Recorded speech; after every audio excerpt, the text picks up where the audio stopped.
Check the back seat. All right, come here. Check the back seat. Gets in your head, right? Good. Because every year, dozens of children are forgotten in the backseat of a car by a parent or caregiver. All never thought it could happen to them. But with changes in routines, distractions, or a sleeping child, it can happen to anyone. Parked cars get hot, fast, and can be deadly. So get it in your head. Check the back seat. A message from NHTSA and the Ad Council.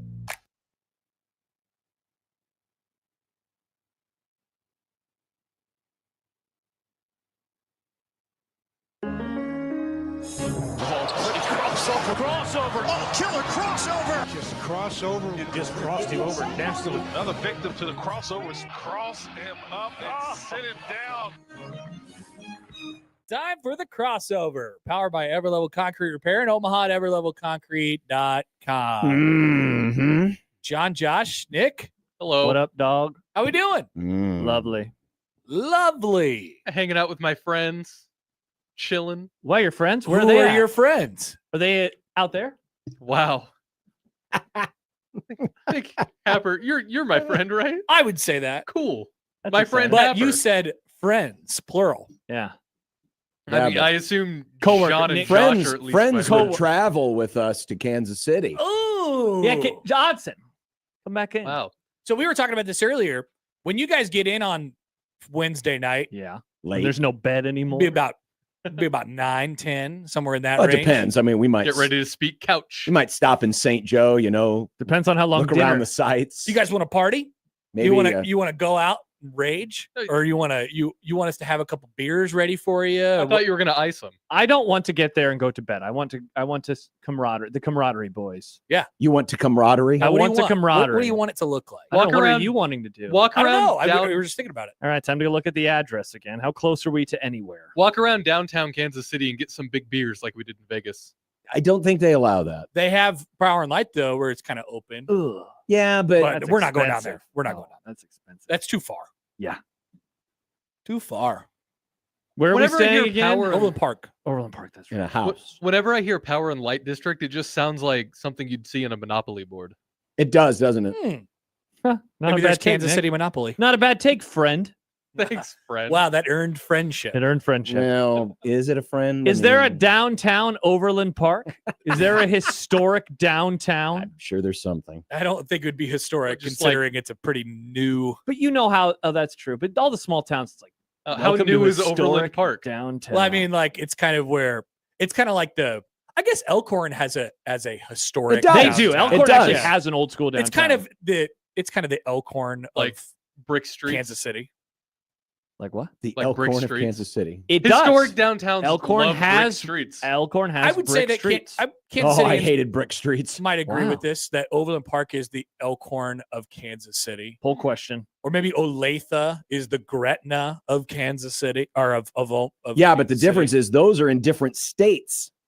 All of ours are in the Kansas. same state. Yeah, It's we don't true. call Council Bluffs But Kansas City is all encompassing. It's both. the Metroplex. Yes. I love Metroplexes. All of a sudden, you just walk, in Westport, and all of a sudden you're. Why would we want to Kansas. leave our palatial estate that we'll be in for 36-ish hours? Yes, I mean, Why don't you we have just- the beers there? That's Why what I don't was Why don't we wondering just about. have a toga party? Well, I could fill a cooler. You're going to toga without I me. want to show up and have some beers with my buds. All right. I want to some go suds cheers, with your buds. and then be like, haha, you guys have a show so early to Gary and Matt. Mm-hmm. Meanwhile, we have until 2:00. Yeah, Yeah. exactly. You guys keep, get after it. if You guys will want. get to see me go for a run in the morning. That's exciting. Oh, cool. Yeah. Take off Would my that be shirt. wild? What are you going to do? Just run around the house? No, go to So, the neighborhood. Gary and Matt will Do be a on the few air laps. in the morning, and I'll it'll walk be out like- with my shirt off. 6:20 or something like that. And Not that early. okay, like 7.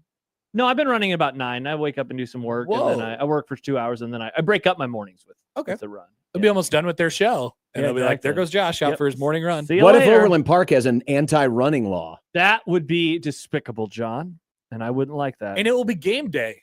Wow. Can you imagine? Wake up. It's The game vibes day. are going to be high that morning. Holy God, it's going to be great. Are they? Yeah. What do you mean, are they? It's Well, football we're in, season. but we're in Kansas. People are excited. People in Kansas Kansas is only cool, get John. excited for my basketball. vibes will be high, John. My vibes. What's wrong with Kansas, John? Nothing's wrong with They have a Kansas. new They just football stadium. It's awesome. they just like basketball. Basketball rules. No, It does. the worst part about Kansas is all the toll roads, and then you don't realize you're on a toll road until you're on the toll road. We don't have to deal with those though. We're Yeah. in Kansas Troll City. toll. It's fine. I would like to set fire to all the tolls. If you go, I hate Kansas City toll or Kansas tolls. if you reach a toll road, you've gone the wrong direction. You've gone too far. That's true. Do not go that far. That is true. Isn't it wild to see that new stadium? Like you watch highlights of when Nebraska used to go there and absolutely beat the piss out of them. It was and it did awesome. not look like No, it that. didn't. No. Is that what Memorial Stadium will look like someday? No. The ships of Thesis, Nick. No, Ship of these. So unless we, they build a new stadium. we had a caller yesterday. You're talking about Mizzou, right? No, we're talking about Kansas. Oh, Kansas. The Kansas. exact opposite. My bad. Yeah, Sorry. they hated each other. They do hate each other. They're playing this year, aren't they? Yes. We had a caller yesterday pissed off that Mizzou was getting all these renovations and stuff. Maybe I think they are were you talking about Kansas. They were probably He talking might about have been Kansas. talking about Kansas. Yeah. Well, maybe Mizzou's I don't doing think Nick something, listens to the callers when they call sometimes. Oh, he was mad about something that felt weird for him to be mad about. Another caller called Nick recently and said, "Why haven't you made an open for Michael Severe yet?" And Yeah. was mad. Well, I've been busy. I have the Easy. part. You want to hear what I have put together so far? It's not done yet. no, I'm just I saying have a it thing. maybe it should be done. He's been a regular for like 6 while. months. Yeah. Yeah, he has been. Mm. How long have you been working on an open? Uh, What's your 4 months. process like? Great question. I'd like to know this too. well, the process is when I have time, I work on the open. But it's been a busy. I'm trying to month or remember so. the last time I made any kind of an open that took multiple days. Yeah, I'm trying to bang this out in like one sitting. How long does it take you to make an open? If you made it open for a guest, like an hour? You want me to like maybe I could make a severe open. That'd be funny. You guys could have a contest. And then Michael can pick the winner. Oh, I love this idea. This is actually a horrible idea, but I could throw something together. All right, All right. cool. We I can think make a the hardest Michael part- open. I think the hardest part I don't about- have the some of the elements I need though. Like I need the voice. You need Michael saying things. Oh, you talking No, about Cutler? I could get that. Oh, Cutler's easy. Yeah, I need It's Cutler. probably in the system a million times. Whoa! Severe. What? Color? Cutler, the voice guy. That's not how it sounded to me. Michael already brings the color. Wow. Whoa! He does. Michael's black. Nick, include this in your open. It's Michael Severe. Yes, Michael's yes. black. Sorry, you can't use this. He gets to use it for his open. What? You don't get to use That's it for not yours. fair. No, That'll but- actually because you slot are in setting very it well. up. This is good. Michael's this is black. good. I like that. Nick, we have that. Wait, he is? Yeah, well, I can't believe I guess this. depending on your perspective. Nick, we have that Houston Alexander drop where he goes, "That's black. That's I black. think that needs to be included in it as well. You can have a great time. All you need to do for a Michael Open is go to one of the myriad of times he's filled in and does his little things that he hates. Yeah. What I would use if I were making the Open is the time he talked about all the words he has muted on Twitter. Yeah, it's a That great is so time. funny because it's just like soccer, and then it's Simone Biles, and then it's Trump, and then it's Taylor Swift. It's just like it covers everything. Yeah. I think so. What is I had made the skeleton of the open, but then I wanted to wait until I got good drops from Michael throughout. Well, the you time we've just had got him. a Jim Dandy a moment ago. But the biggest barrier has been either we've had him on the phone or he's had weird internet or dogs barking in the background whenever he'd say What stuff. about when he fills in? Yeah, but as long as Just you can get hear it. the word, it It's makes it there. even funnier when Yeah. there's dogs barking. Yeah, in I the Well, guess we've background. had enough of him filling in now. I can go back and slot stuff in after we're done with 25 teams. I'll have more time. Nick is very tedious. You know, it's got to be perfect. It's got to be right. I need to like I it. don't. I'm just saying, like that's not a bad thing. That's why it takes. Nick told me he doesn't like watching two shows at the same time. I Yeah. think we're learning he doesn't I think like we- making two opens. I think we at the figured it same out. time. Well, I wouldn't like working. I like to watching two focus shows on at one the thing same at a time. That's what I just said, basically. You're waiting for the right moment. One shining moment. Well, thank you to this listener who apparently bullied Nick into making this open. Yeah. Mm.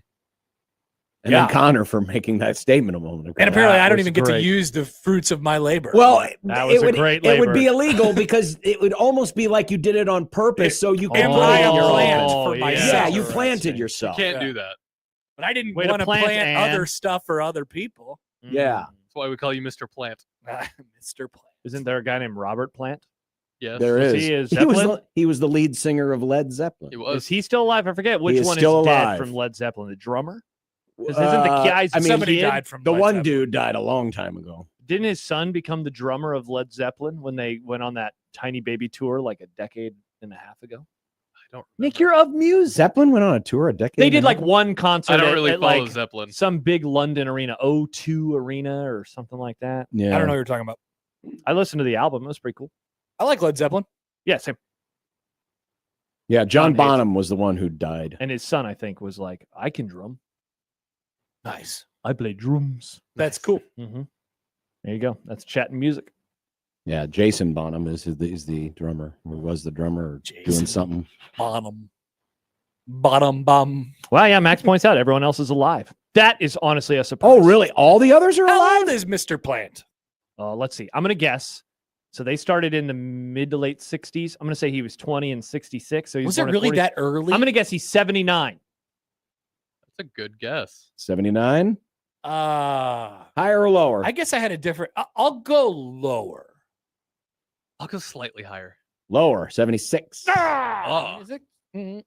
I mean, Led Zeppelin is still technically alive in the band Greta Van Fleet. They're like Led Zeppelin, but younger. Yeah, people always say that. That guy is weird. Yeah. I liked them when they first came out. I'm like, oh, this is fun. This is cool. But then it's like their whole gimmick is they just sound like Led Zeppelin. Yeah, they actually used to make good music. Yeah, like I get a first album, whatever, but try to Now that guy just try to turned do into your a own thing. weirdo. Yeah. Hold on a What second. you giggling about over there, John? Hold on a second. Mr. Giggle. Unbelievable. What? Remember we were talking about when Ozzy died? Yeah. He Oh, didn't, no. He didn't get a knighthood. Robert Plant's got a knighthood. Oh, Yeah, Sir, because He I he, thought you gave it to were gonna say Robert he Plant. He died. don't give it to Ozzy. yeah, 'cause he was a part of Led Zeppelin. So Ozzy was a part of Black Sabbath and Ozzy. Black. Did you know, by the way? Michael so, Severe. You know how you go on Wikipedia and if someone has the same name, they say, in case you were wondering, this person, Yeah. this is a true Basketball, This unless is- you meant basketball. This is absolutely true. This article is about the singer. For the English plant collector, see Robert William Plant. There is a Awesome. plant collector in England named Robert Plant. no, Literally. That's like an ice cream man named Cone. He invented Yes. plants, guys. That's obviously where plants came from. was Mr. Plant. He literally is Mr. Plant. Mr. Plant. That's awesome. Good for that guy. I bet the CIA would That's love like that guy. Nick being an author of horror stories. Nick Grimm. Nick I mean, Grimm. the brothers Grimm Yeah, you could have been an R.L. Stine for a new generation, Nick. could have been. Mm-hmm. Who's R.L. Stein? He wrote the Goosebumps books. Yep. Cuckoo Clock of Doom was my favorite one. It was horror books for kids. Night of the Living Oh. Dummy. Yeah. They're pretty solid. Some of them got weirdly existential. Did they? Yeah. I think I read like 20 of those when I was a kid. I wrote to him once when I was a kid. Like Awesome. in elementary school, we had to write to an author and do a report about him. What'd you say? I was just like, hi, I'm a big fan of you. I like you a lot. Do you have an English accent almost? Yeah, that's how I sounded when I was in fourth Boy. grade. Hello. Did he R.L. write back? Stine. No, but Hmm. all the other kids' authors wrote back. R.L. Stine just didn't write back to me. Wow. I worked really hard on this board too. Like I did his name in the Goosebumps font, but I freehanded that. Wow. Yeah, it looked really nice. That's tough. Wait a minute. All the other kids' authors wrote back to Most them? of them did. Yeah. Then they got like cool little goodies, like Damn. merch from this author. And R.L. Stein just Is R.L. R.L. Blew me off. out of here, buddy. Is R.L. Stein still alive, Nick? Think he might be. I would have no reference point. He for looks that. like Rick Moranis if Rick Moranis was into horror. Kinda does. I have See no it? idea what he Also looks like. huge eyebrows. Does Yeah. he look like a ghoul or a goblin? I mean, some of the photos he done. Some of the Wow. photos. You saying if a guy R.L. Wow. Stein looks like a ghoul or a goblin happer? His books. I'm just saying that's my image in my head of him. His books have sold over 400 million Do copies the kids still read globally. Goosebumps? Good question. No Nick. chance. I love Do kids those still books. have books? Do you have books for your child or will you My- have books? My daughter loves books. She doesn't know what she's looking at, but she loves books. I just didn't know Is it the because, pictures? maybe they would be on iPad or She something. likes you could flipping just- the pages and That's then good. sometimes like ripping the pages, Ooh, not good. throwing the books. And You know, I think eventually burning the book. drawing Why on do you have the such a book. violent child? she's kind of aggro sometimes. She kind of starts, just You say, why are you so triggered? hammering stuff. Yeah, Mm. Maybe she Baby. should be a drummer. maybe, She could be the next. She Bonham. could be John Bonham, maybe. Joan Bonham. I don't know. It's really hard to tell what she's gonna do at this stage. Well, it usually is. I mean, there are some people who claim, I could see it when they were a little kid. They were going to be a pitcher someday. No, Yeah. you don't really. No, That's just you're projecting. it would be difficult to predict at this. Too stage. early to tell. Too early to tell. too Check back in early a couple to years. tell. Mm. That's all right. That's okay. Don't rush them. I won't. Don't rush them.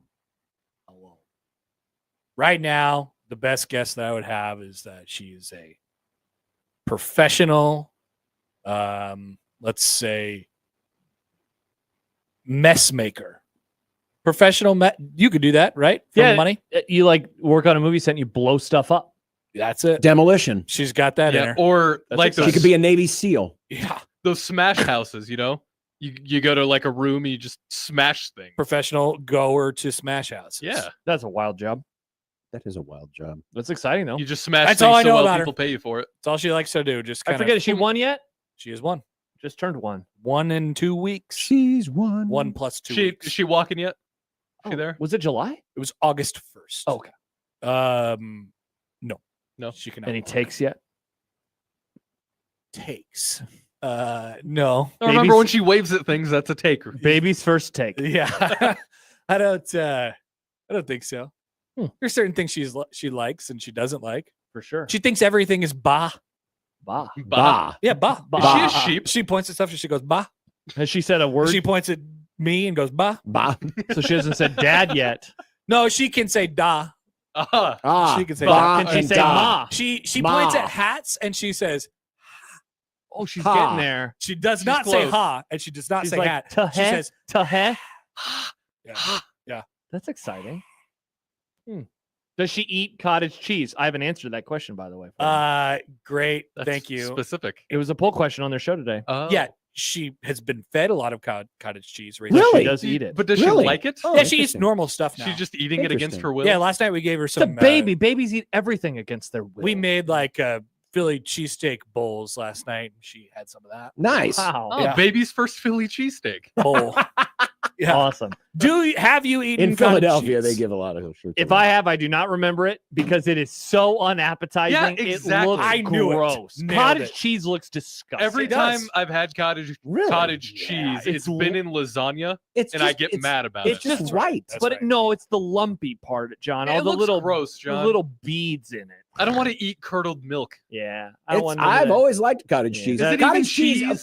for being curdled You milk. would like it is cottage the cheese. least. It is the least thing that would taste like curdled milk. If I saw you, I'd be like, that guy likes cottage cheese. I have liked cottage cheese since I was a kid. Yep. Again, Love all of this fits. Oh man, it just looks so. What do you mean all of this That's fits? It's gross. good for you. It's dairy. You know what It's- else is good for delicious. you? Applesauce, and it doesn't look like that. Yeah, sure. Applesauce looks like if it was a different color, it'd look like something that ends up in the toilet. Yeah, but it tastes good. poop. Cottage cheese looks bad and looks After a like night throw of up. drinking. Oh, throwing up. Oh, did you mean that or did you mean number two?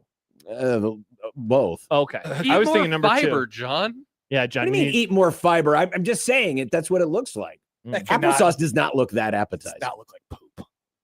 Doesn't. Applesauce looks great. I love applesauce. Okay, No, well, wait, of all no, the food to choose, stop. that was the weirdest one. Yes, it was. I'm not saying it looks great. Like a piece of chicken looks appetizing. Yeah. Applesauce just looks, I don't know. A nice big sandwich. Yeah. That's what I'm talking I guess about. I was trying to think of something adjacent to cottage cheese, and in my head, applesauce is adjacent to cottage cheese, but tastes better. Mm. Like if you're a kid, would you rather get a thing of cottage cheese or a thing of applesauce? Yeah, I'd rather have applesauce. Yeah. But I haven't had applesauce in years. I don't remember the last time I had applesauce. Yeah. It seems like a child's food. Yeah, my It- daughter it gets little does. pouches of like apple. And I'm not one of those Michael Severe, everything is, kids' food, but that definitely is like, you had like applesauce cups. Say, all right, I'm a child. Did you again. know the original What about intent? string cheese? I love string cheese. Isn't that kind of for children? Yeah. But if you just bite into it, That's worse. That is bad. That is way That worse. literally that's take- bad. It's like biting into a red vine. It's more childish. Really? And Yes. been doing the string? Yeah. You eat a Yes. Kit Kat whole instead of breaking it apart too, you freak. I don't eat Kit Kats. Biting into a That's normal. peelable string cheese. I thought everybody did that. the average age of people who do that is It's called 4. string cheese, not bite into it cheese. I felt like the string component is like that. It makes it the child part where it's like, ooh. no. There's some messy. nuance to it. It's for Okay, adults. Interesting. in that regard. But string cheese is for children generally. It's a great snack though. Eat cheddar cheese like an adult. We've lately had the Colby Jack, whatever they're called, not Sticks? string. Yeah. We've been having that lately. from Mm. Costco. I like to get the sharp cheddar ones. Yeah, that's Good good. snack. Yeah, I like cheese. Every once in a while at Costco, You know what love they have? cheese, but not cottage cheese. No, because cottage cheese isn't cheese. It's gross. That's it's lumpy. all related. It's all coming from the same thing. It's just They're a all different things. form. Yeah, but that It's one all looks dairy. But weird. just because it all comes from a cow doesn't make it cheese. Well, but that's what it's called. And you can call it whatever you want. I mean, it definitely is cheese. But I it's understand not if people good. don't like it because it's bland, because it is, but it's not gross. You put some pepper on it. And then John? it gets like Oh, yeah. watery. I don't want watery cheese. It's not really that well, depending on the cottage cheese you're getting, it's not watery. Mhm. It's Sky just writes, creamy. I'm with Josh. I just bite into my string cheese. Peeling it feels way more childish. Just Really? It All right. does. Poll question: which feels more childish? I would say the peeling. Okay. The I think peeling it's of the ch- biting. Because literally that's what kids do. They play with their food. They're like, "Hey, look No, at this, I kids can do this." bite.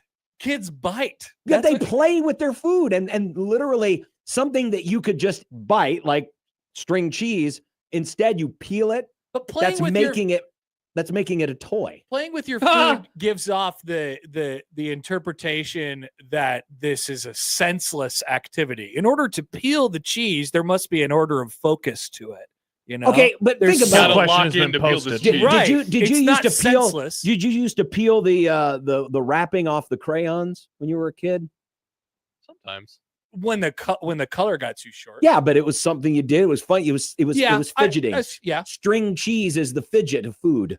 but you got to focus on what you're doing to Well, peel that. sure, you string got to cheese. focus on other senseless Ooh. things that kids do. You got to focus on getting that magnifying glass just right to burn those ants. That's kids don't do that Nice. anymore. No, yeah, definitely I've not. never known a kid to do that. They don't even know what magnifying glass is. What's That's a true. bigger fidget food, peanuts or string cheese? Peanuts. Like shelled peanuts. Oh, I can't do that mindlessly. Really, No, you got to focus. It has on to have that. a little bit of focus to it. Yeah, they're a little harder. Sunflower You have to seeds. focus on breaking a peanut. I feel shell? like I don't have to focus on that at all. I have to look at it. Yeah, that's what I was thinking. You have Yeah. to look at it. You have can't to look at it? Well, because You you don't have to break look. it, even if you break it in half, you still then pull have the- to pull pull the peanut out. Break it break in half. No, you gotta. If you hit it right, it just pops up. But you don't hit it right every time. Hit it with what? Your thumb. Use your thumb and your finger. And boop, it'll pop. No, I know that. So break it, right? Yeah, you're just. It's But like then pulling the it's lid still off. usually caught in the other part of the. But there's peanut. different kinds of peanuts. Where's the nut gonna be? Do I have to dig it out of there? Is it just a toss back? Like if it's a perfect peanut, then it's mindless, right? You could toss it back. But not every peanut is perfect, Nick. There's this old guy that goes to Creighton baseball games. He usually ends up sitting behind me because I have the station tickets. And Nice. he just rips through like 2 bags of peanuts over the course of a game. And He has that 2 is, bags of that is mindless for him. Like I just see him go. Oh, yeah. I love peanuts. Yeah, when I go to a Cubs game or something, I always like to get a bag of Me too. peanuts and just I'm a seeds boy. But like if you're a spectator at a baseball game, Mhm. peanuts at a baseball game. yeah, I peanuts like all the sunflower way. seeds more. I've never There's- liked sunflower. I I love sunflower I'm not a- seeds. I'm not a Why fan. Not? I'm not a fan. Why not? Do you You not know talk how to about break some- it? you talk Do you about not know how to break them in your mouth? Yeah. Bummer. I have no desire to mess with that. Sorry. Really? Yeah. So you can't toss 50 seeds in there and then Nope. just get one out Nope. at a time? Do you know how to do that, Nick? Oh yeah, I do it constantly. Yeah. I love having a lot of seeds in my mouth at one time. Same. Nice. You talk about something that takes work. That's what takes work. No, that one I can do need that mindlessly. Absolutely no mind for that. When I was at Oh man. the Rockies game this last time, guy in front of it, I have a lot of seed stories.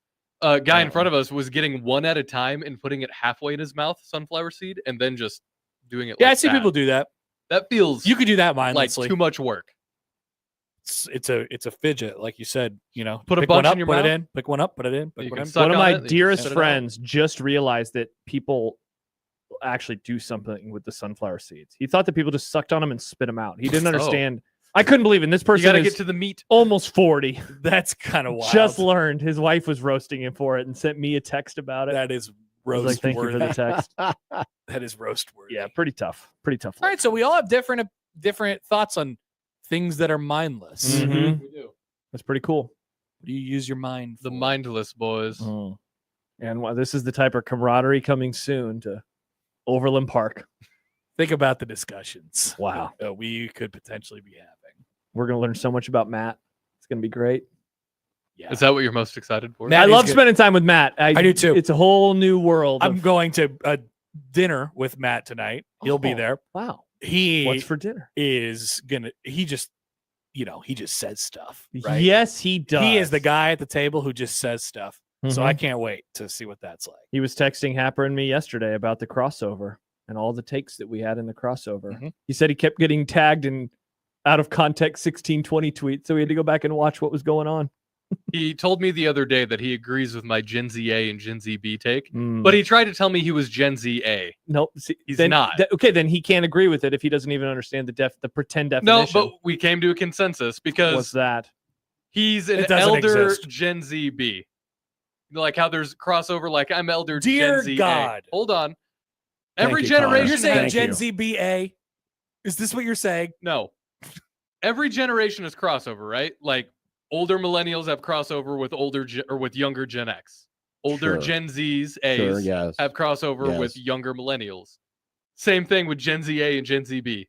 Older Gen Z B's have crossover with younger Gen Z A's.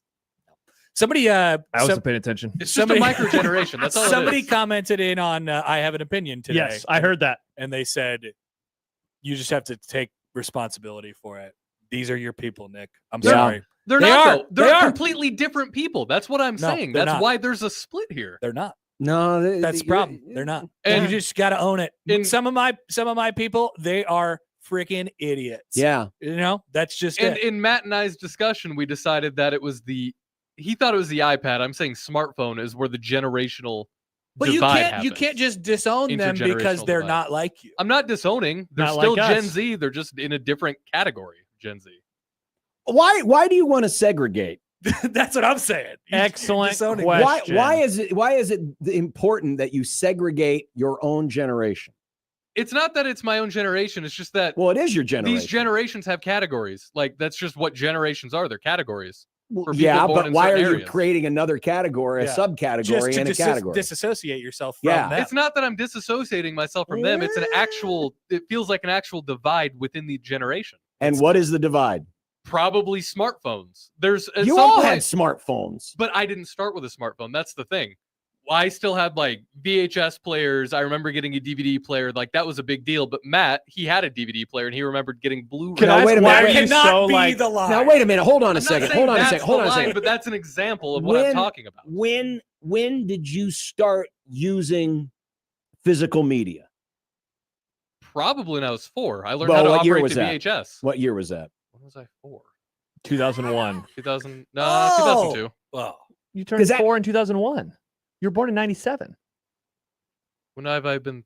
Oh yeah, Nick is the worst at math. I'm not good at math. whoa. Yeah, it's tough.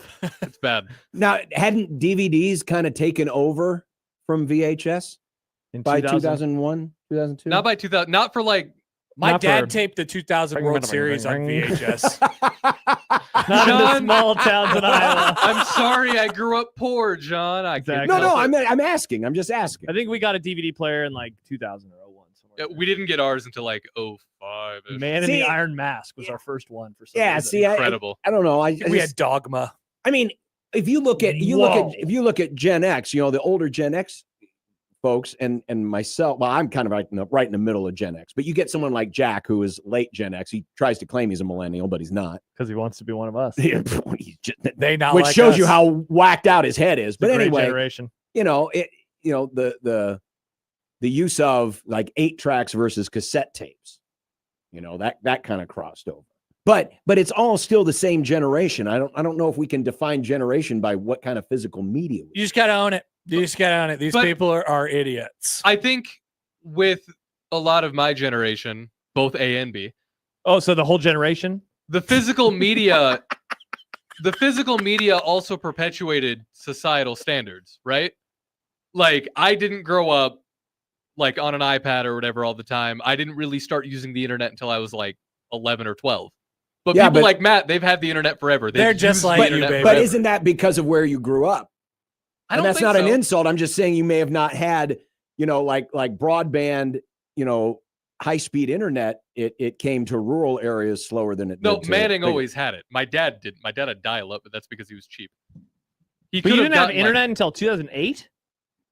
My dad, no, I didn't start using the internet until like 2000. We have to remember Nick's dad found out about the space shuttle on the internet, That's true. Also created the internet. right? Mhm. Wasn't that It the was the conversation? we pro. had? It was. I Yeah. was wrong about it being the internet, but it was like a proto early But it version of the internet. Right. I actually think there should be no generations. We're all in the same generation. It's All like of us? borders. Y- Borders yeah, are pretend. exactly. Generations are pretend. I think it's We're all about just people. I think it's about access, though, is what I'm really getting at. Like access to vast swaths of knowledge from a younger age, because that shapes who you are and What's how up, you John? grow up. Are you just saying that to get rid of the generation so you can afford to buy a house? Can I? If I say that I'm a Gen Xer, will I buy a house Oh, tomorrow? Apparently, man. you can try it. That I love sounds Gen amazing. X. I love Amazing. Because that's how it works. You walk into the bank and you say, I want to buy a Oh, house. Gen They Xer. ask you what your generation is. You say Gen X, you can buy a house. You say anything else, you can't. Damn, I would love to be in Gen X. for the house. I'm trying to. If you get say you're a member of You the need a greatest big generation, house. they Big give house. you the house. Yeah. Say thank you for your service. You saved the world Yeah, from can the I get one of Nazis." those GI bills? I want one of those. Thank you. Thanks for the house. It'd be pretty tight. That's awesome. That is a much better idea Yeah. than earning money through years of hard work. Uh-huh. Andy Well, I am Andy doing- has the thing that can Oh. split the divide between What's that? Gen Z A and Gen Z B. One thing that you can unite these two dumb generations, both Nick and Matt have terrible takes. So there you go. Is this true? That's Gen Z. Man, it's too bad that Nick won't be on this fun trip with us because him and Matt could talk to each Probably. other. And you'll Well, find could out that they, you're or would not it be so a war different. because you'd have Gen Z A versus Gen Z B? It wouldn't be a war. I just have trouble connecting with people like around Matt's age. I don't understand. I don't understand these TikTok kids. You'll find out that we're all. You don't the understand same. them. We're all. The same. I don't understand them. Can you imagine being a college football coach? I don't know how they do it. Can you imagine having to talk to 18-year-olds all day? That's I why would- you And they hire. make dumb mistakes, like they Yeah, can't line up Matt for a Rule's probably formation. more like me. He's like, it's all cool. We're all the same. Well, we've seen- Meanwhile, Nick's like, let's actually split them up more. And John's like, can we just kill him? But Matt Rule seems to get it. I mean, he's doing Yeah. the walk and talks, and He's your generation. I'm sure he's the one that selects the weird music they play behind it. Also, I like this from Nate, who writes to Nick, you are Matt's age. Yeah, I'm you and Matt are the same. 28. You guys are the same age. You're 3 You years are apart. not. No, he's 23, isn't he? He's No, 23. He'll probably be You're 24 5 soon, years though. apart. There's a massive difference between a 23-year-old and a 28-year-old. My wife is 4 years younger than me. Yeah? It's the same age difference. How big are that when they define the generations? How big are they? Like 15 years? Yeah. Ish. Yeah. 4 years is a drop in the It's bucket. not a big difference. Yeah. I used to think there was a big difference between like me and my sister. My sister is 5 years younger than me. There's not. No. She's the same as me. That's it. Like Yeah. I understand why Nick's saying that now. Matt just got out of college. Yeah. But You talk to won't- us in you 3 won't think years. that in like 5 years. Yeah, seriously. Yeah. You guys are like, oh, we're the exact same age. We're the exact same generation. See, we're the same. It's just because he's on the younger end right now. 33-year-olds and 28-year-olds, they're the same. But a few years from now, you'll be like, oh, we No are the question. same. But you'll still probably hate some of our listeners. I don't hate. Speaking I of just the think they suck. speaking of the listener you hate, Yeah, I well, don't hate him. I just said he sucks. Nick says Jimmy, we Jimmy love you. says Nick's generation has no ability to take a step back and hear what olders.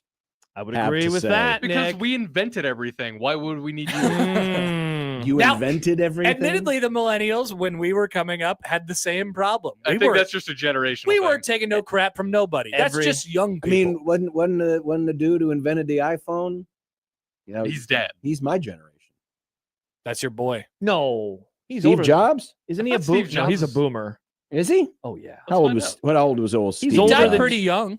He was older I than. thought he was in it. My guess would be might he right. was He was born He's in a boomer. 55. He's a boomer. That's a boomer. Yeah.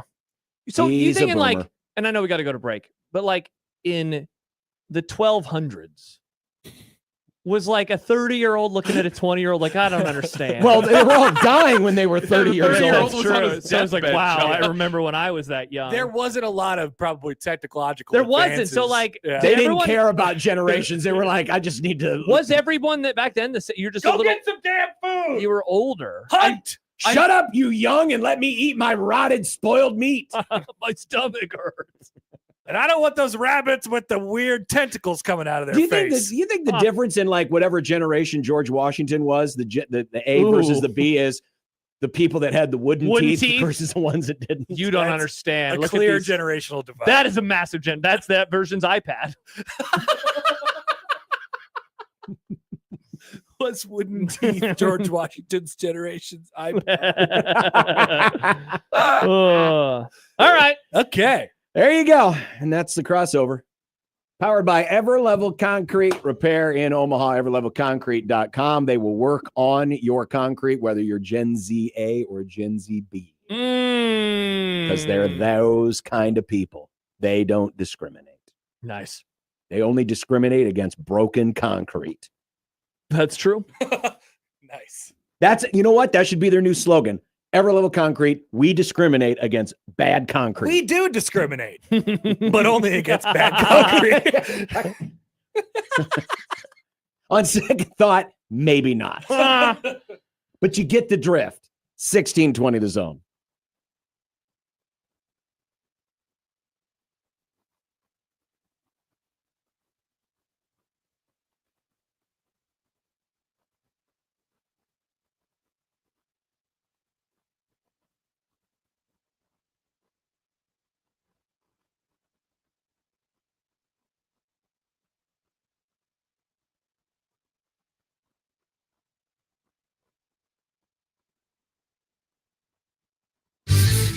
Your Omaha area forecast presented by Funplex Water Park and Rides from the KETV Newswatch 7 Weather Center on 1620 The Zone.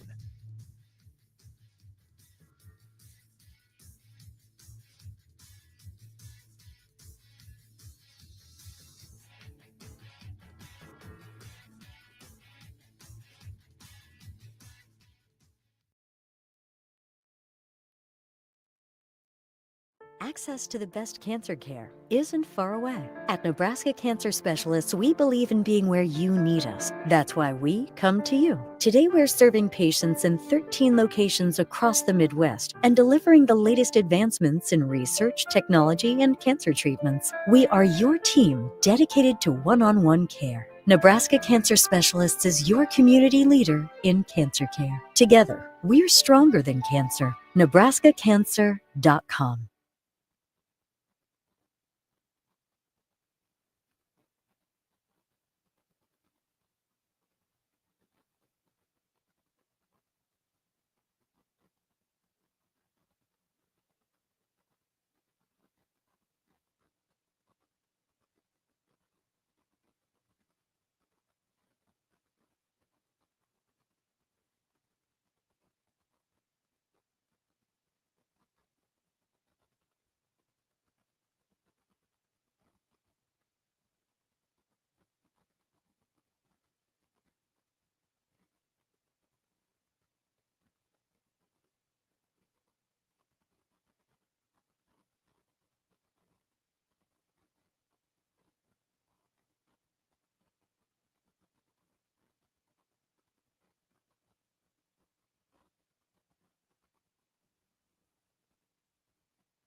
Isn't it funny how a heat wave can cause you so much stress when the AC unit that's supposed to keep you comfortable, well, isn't?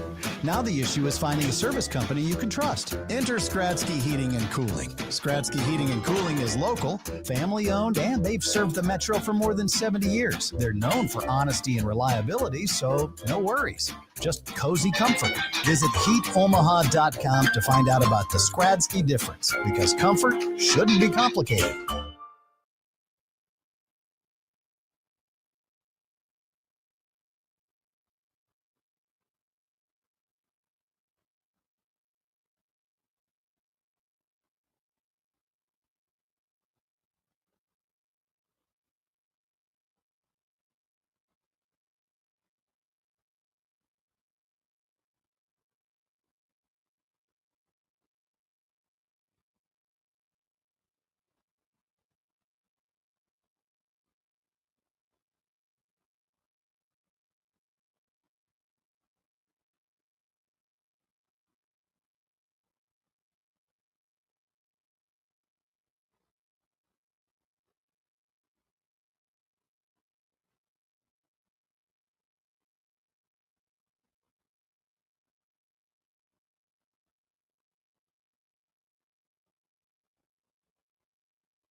It's cold brew season, and Host has iced coffee ready for any office or workplace with little to no setup. Ice cold coffee for hot summer workdays. Host Coffee is always roasting something good for you. Call today.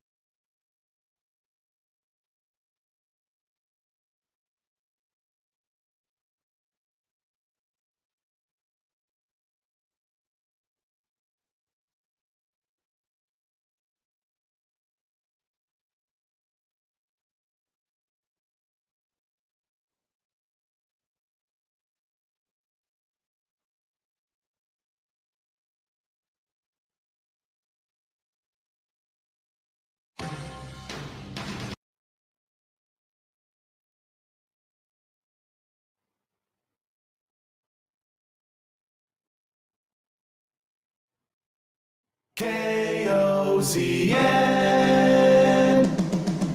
Unsportsmanlike conduct on 1620 The Zone.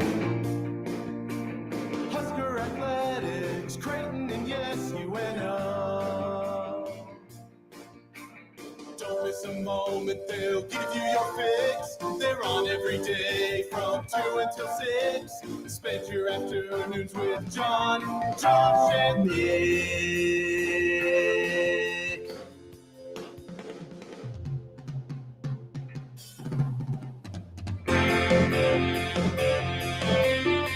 John, Josh, and Nick. They'll show you what sports talk really is. Well, another day closer to football. Your words, not mine. But it's still not football season yet. Not until Farmageddon. Well, that'll be here really, really soon. Yes, it will. Unsportsmanlike conduct on 1620 The Zone. Husker Athletics, Creighton, and yes, UNO. Also, I move that we call it week 1 because that's what it is. Yes, I agree. No more of this nonsense. No, week 0 does not exist. We need to start calling it week 1. If there's games, multiple games on that day, call it week 1. So I'm making the Fired Up for Football graphics. You need me to change the graphic to week 1? Well, you don't have. I mean, it's not really that Put important. 0 in what week it quotes. is. Week So just do 0. the start, and then the next week, what are we calling that week? Well, I don't know. Are you doing the fancy graphic that we talked about? Yeah. Yeah. I'm excited for that graphic. It's gonna be tight. I was thinking about how I want to make we it want this morning. we want to make it more accessible to you, the people, so that you have a nice color-coded guide. You know where to go. Yeah, it's your- gonna be sweet. for your football stuff. Yep. There's so many networks now. So many networks. We can watch football on TNT. Yeah, I saw that. You see the announcing crew today? Yeah. You see JB that? Long, the voice of the Rams. Oh, Good on really? him. Yes. I saw Mike Golick Jr. as an analyst on one of the broadcasts. Mm-hmm. And then a guy that whenever I hear him talk, I think of March Madness, but the Studio B version of March Madness. I don't remember that man's name. Who is this man? Mm-hmm. Welcome to the Grum. It's brought to you by Union Bank and Trust, where your money has people. We are halfway through the month of August. Almost. I mean, I guess technically in 2 more days, we're halfway through the month of August. Yeah. I had someone ask me today, I was, doing the therapy on the arm and shoulder thing, and the person who was, helping stretch out was asking about, because we were on the subject. I was talking to one of the other doctors or therapists about, the game and going down to Kansas City. Classic. All that stuff. And the one that I was working with said, is that on a Saturday? I said, no, it's a Thursday. It's on a Thursday. And then I said, and it starts at 8:00. and she said, I'm only going to be able to watch 1/4 of that. And I said, me too. You're right, sister. You're right. We'll be all I hope that ESPN burns in hell for this decision, especially when it rains. I hope rain don't stop no football, John. It does now. We get more football. We get more stoppages. That ought to be a prop bet this year. How many college football games are going to be stopped or delayed because of weather? Well, we'll that find out. Never used to happen when I was growing up. We've all become soft. Oh no, there's lightning. So what? Play through it. Wow. Well, hopefully nobody dies. Well, yeah, they won't, because they're all going to be huddled into the Chiefs locker room waiting for it to stop raining, snowing, lightning, whatever. But it is going to be a coffee and the press box kind of night. I can't drink coffee at night. But I'm going to. Yeah. The Grum Down is presented by the referees at John Higgins Weather Guard. Lovely. Archie and Eckler. Oh. Archie and Eckler. We'll have that in a second. Okay.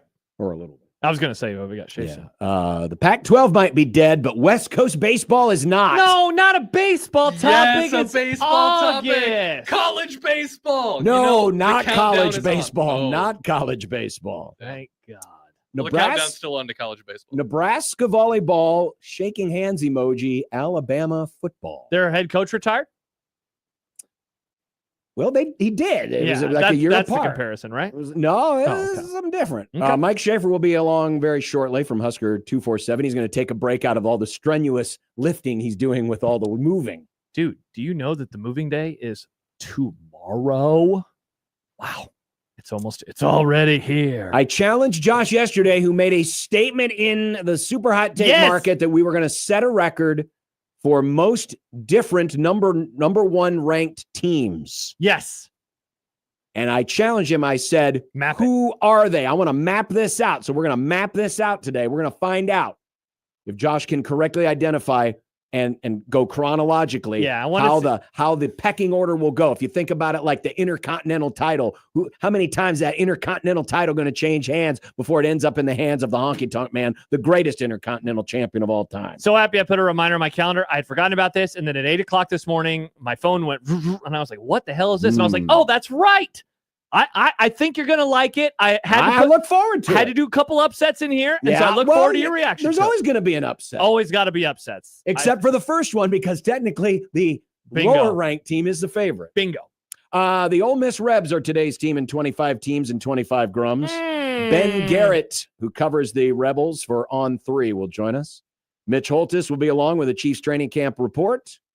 Eli Drinkwitz is breaking with the SEC. Reverse handshake meme. Yeah. It is a dumb debates day. Yeah, get them in. Send us your dumb debates. Use the hashtag if you're using Twitter, JTech Instruction Zone Twitter feed. That's at USC 1620, hashtag dumb debates. You can send us your dumb debates into the Equitable Bank inbox. Josh at 1620thezone.com. John with an H, 1620thezone.com. Nick with a K. 1620thezone at 1620thezone.com. I knew a guy who was Nick with a C in high school, and I hated it. Like Nick Cage? Yeah. Wow. I didn't like it. I like that. Like NIC. I think that's a fun way to spell it. It's a little less boring. Wow. No offense. And congrats, Twins fans. Oh, yeah, they're not getting sold. Is that what's happening? Yeah. Tough. Sorry, Yeah, Twins. Go Twins. Not happy. Man, I tell you right now, in terms of baseball, and we'll talk about this a little bit later, but you are either really happy with your team or really not happy with your team. I'm on the really not happy side of You things. are upset. Very upset. You're like me in the NFL right now, where I hate everything. Yeah. Yeah, it sucks. It sucks. Bad sport, terrible sport, and CTE is bad too. Exactly. We should all stop football. Oh, wow. Just John, we're a baseball show now. I guess the so. Eagles. We're I stopping decided just them. You realize, Josh, that your pain would be lessened if we stopped the Cowboys. I hate what I'm about to say. I'm going to watch this documentary, and now I'm kind of excited for it. Apparently, it's awesome. Apparently, it's really good. People are saying it's like the Michael Jordan documentary. All it's going to be is Jared Jones propaganda. No, see, it's not that. Smiles it talks about all sorts of bad stuff in it. Yeah, but I bet it's going to make excuses for it. Yeah, but they won, so it was okay that they were all doing drugs at the White House. Who cares about that? Drugs are legal now. It's okay, John. Not the kind of drugs they were taking. That's true. They were taking some nasty stuff. Yeah. 402-951-1620. You can join us in the Prairie Flower Casino, the Zone hotline. Yeah. And when we come back on said hotline, because, all of Schaef's stuff is being packed away. He doesn't even have a computer probably anymore. But he does have a phone. He does, thank God. They thankfully haven't ripped the phone off the wall. Not yet, at least. Schaef will join us on his landline, I'm sure. Of Husker 24/7 as we continue. Great to have you with us. It's a Hump Day Dumb Debates Wednesday, 1620 The Zone.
Mike Schaefer.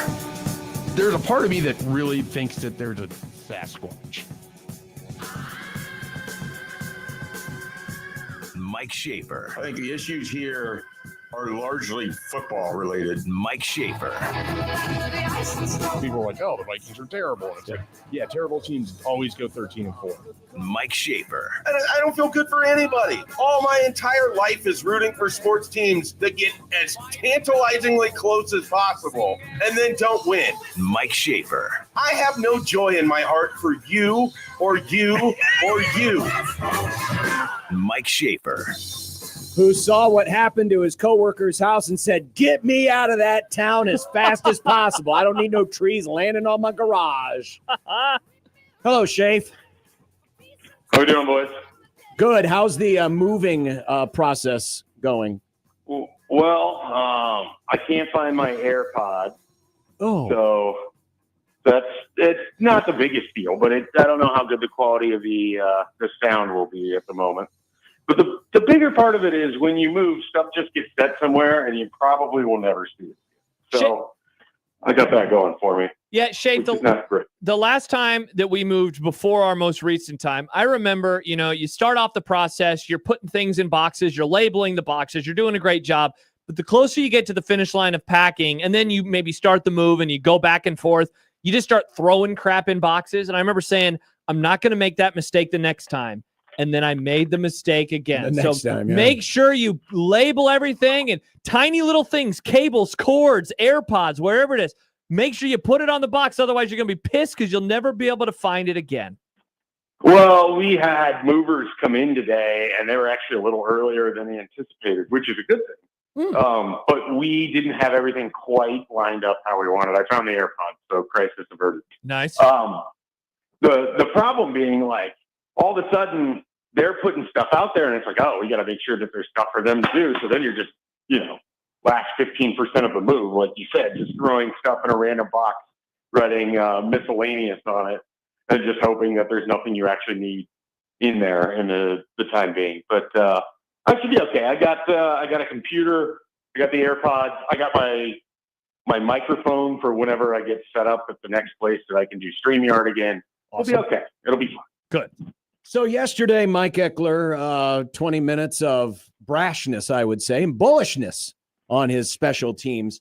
Is this the most brash confidence you've ever heard from a Nebraska assistant coach before a season? I thought it was quite remarkable, to be honest. I think I sent Josh a text. I don't remember what the exact text was. It was probably where are my AirPods, but anyway. No, I knew where they were yesterday at about 1 o'clock. But no, it was a very interesting interview. I mean, they're a very interesting podium experience, if you would, because it felt like he really had some points he wanted to make. It felt like he wanted people to know, like, hey, if something happens, put it on me. Like, don't blame them. Don't, whatever. It's my job to have them prepared. I'm going to have them prepared. And not only are they going to be prepared, they're going to play well, and they're excited to do this. And I just thought it was really unique. Obviously, this isn't going to be breaking news here, but Mike Eckler sounds very different than Ed Foley. And, Mike Eckler is all of the energy and all of the things that people say he is. And so I thought it was a really kind of fascinating, deeper look into a guy that, I covered him when he was a linebackers coach. And he was full of energy then too, but there was a different level of, hey, we've got this, to his voice yesterday, that if it works, he predicted the future. If it doesn't work, then it's going to be like, okay, how are we ever going to take this serious again? So he kind of staked his name to the special teams for this season. And so, I mean, he basically said at the end of the year, we're going to look at everything, and I think people are going to be happy at the result. He's not interested in the week-by-week referendum. He's not interested in kick-by-kick referendum or return by return or what have you. But at the end of the year, on balance, he believes in what they have here, and he thinks that they're going to be quite successful. So, Schaefer, give me one thing that he said or that you're thinking about with special teams that you are buying, and then one thing that you are, I don't want to say selling, but certainly dubious on with Nebraska special teams. I have been sort of like in the camp of Nebraska's putting all of their eggs in this basket of a kicker that has never played football before. This is, the most Nebraska thing imaginable, to just have the expectations this guy as a freshman coming from another country who's never played American football is just going to immediately be successful. Someone more or less asked that question to Eckler, and he kind of just, I don't want to say threw it back at him because he didn't do it in a disrespectful way, but he's like, look, I've worked with this organization for years. I've had punters come over there for years. I've had guys who have never played American football for years. It's been a resounding success. And then he goes on to talk about all the different Australian punters in the SEC and all the guys that he's sort of had the opportunity to work with. And then he kind of slips in there like, I had Archie Wilson on standby to be the next guy for it. So, this isn't someone that they just went and found last second. This is a guy who is groomed for the opportunity to be punting at a high-level college football program for a while now. And so, I am buying when they talk about Archie Wilson, that it's not just like, oh, we really got to sell people on this and build his confidence up. It just, whether it's Mike Eckler, whether it's Kevin Gallick, whether it was Kyle Cunanan yesterday, they could not stop raving about what this kid could do with his foot or feet, I guess, if you will, since he can use both of them, and have similar results. So I'm certainly buying that Archie Wilson could be a legitimate strength for Nebraska in a way that I wouldn't have expected coming into the week, maybe. I think it's fair to say. I was pretty skeptical, and I lost a lot of that skepticism. What would I sell? I'm not sure. I have a tough time believing they can be as bad as they were last year. So do I think that Ja'Cory Barney can lead the country in return yardage? Probably not. But do I really want to bet against it? Also probably not. So, at this point, I don't know that there's a lot that I'm selling. I'm not convinced Nebraska is going to have a kicker that we're going to just feel like is automatic inside of 45. I'm not convinced that the special teams is going to be a complete strength of Nebraska football in 2025. But there's enough there that I'm not just standing here expecting catastrophes or disaster either. Talking with Mike Schaefer of Husker 24/7. We know who the most important guy is on Nebraska's offense. Do we know who the most important man is on defense this year? I don't think so. I think it could be any number of players. I think it sort of depends on what type of conversation you're having. I have sort of fallen in the category that it quite possibly could be someone like Marquise Watson-Trent, who I think brings a lot of experience at linebacker, but he's also coming from a level, and this isn't to knock Georgia Southern, who famously beat Scott Frost in his last coach game at Nebraska. But it's to say that, there's a big difference between the Sun Belt week in and week out in the Big Ten. And so it's fair to wonder if the Sun Belt Defensive Player of the Year can have that level of performance in the Big Ten. And so I think he could be really, really important for Nebraska. It could be someone, relatively fresh on the scene. It could be Vincent Shavers. It could be Willis McGahee. It could be Riley Van Poppel. It could be one of the other defensive backs, none of which I've mentioned so far. So I think the fact that it could be a lot of different people is sort of interesting. Also, the fact that there's nobody that I can sit here and tell you unequivocally that I believe has, a 65% chance of being an all-conference player on defense tells you it can go pear-shaped too for them as well. So Sierra Wright's maybe the closest because I think he has big playmaker upside, but he's only done it for 8 games. We saw that from Tommy Hill in 2023, and because of injury and other reasons, he wasn't nearly as good in 2024. I don't know how transferable cornerback play is year to year. I think that's one of those things we kind of fall into a trap, and you just think like, oh, this guy had this many interceptions or did this. It's not always easy to do that each season. Shape, no, you got a heart out. So I wanted to ask you a national football question. I think I have a few more minutes if you wanted to go a little long. Okay, cool. Then I'll save that one for last. Are you as confident in the offensive line as everybody else is in terms of this? Like John and I ranked the position groups yesterday. We asked Brunts. We asked Sipple. Everybody had offensive line number 1 on the position group they are most confident in. Are you also in that boat? Number 1 on the team? Yeah. Yes. Interesting. I'm confident in them. Are they the? Yeah. What position group would it be? I guess it's sort of quarterback. Like, I think I'm just completely bought in on Dylan, which I don't know that is that big of a branch to step out onto. We had him I at do number feel 2 for the record, so we were pretty much right there. Yeah, so I think the offensive line is up there, though. I mean, I don't know that there's a lot of positions that I can say that I feel better about. I'm very intrigued by wide receiver, so that might be something that could be in contention. But I think offensive line is certainly in the top 2 or 3 for the whole team. It does feel like it's a very offensive heavy where the confidence would be at the moment. But with the offensive line specifically, I think a lot of it is they have some options deeper than just their starting 5. I think they have 5 guys potentially that could, gel together, play well together, and really allow Nebraska's offense to flourish. And I think some of the unspoken part of the confidence here is that Dana Holgerson will be putting the offensive line in better position for success.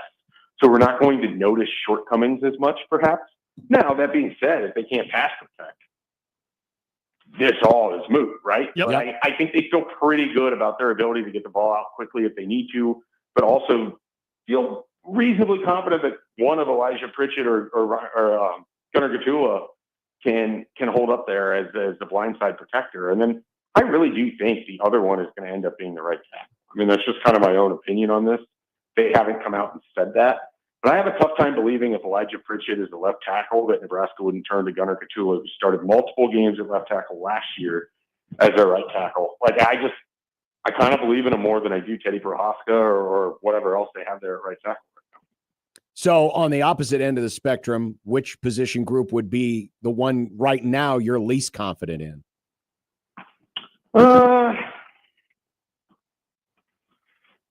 Geez. I mean, it's probably cheating if I say the kickers. That's what we had. Well, that's what I had. That's what you had. Yeah. Okay.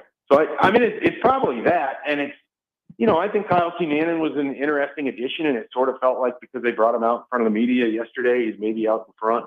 But because I don't know that if there's anyone I feel like I want to feel like if Nebraska gets inside the 25, they're going to score every time unless they're going for it so they can get a touchdown. But they haven't had that in a while, and I don't know that I just think that they're going to have it in 2025. So I would say kickers is there.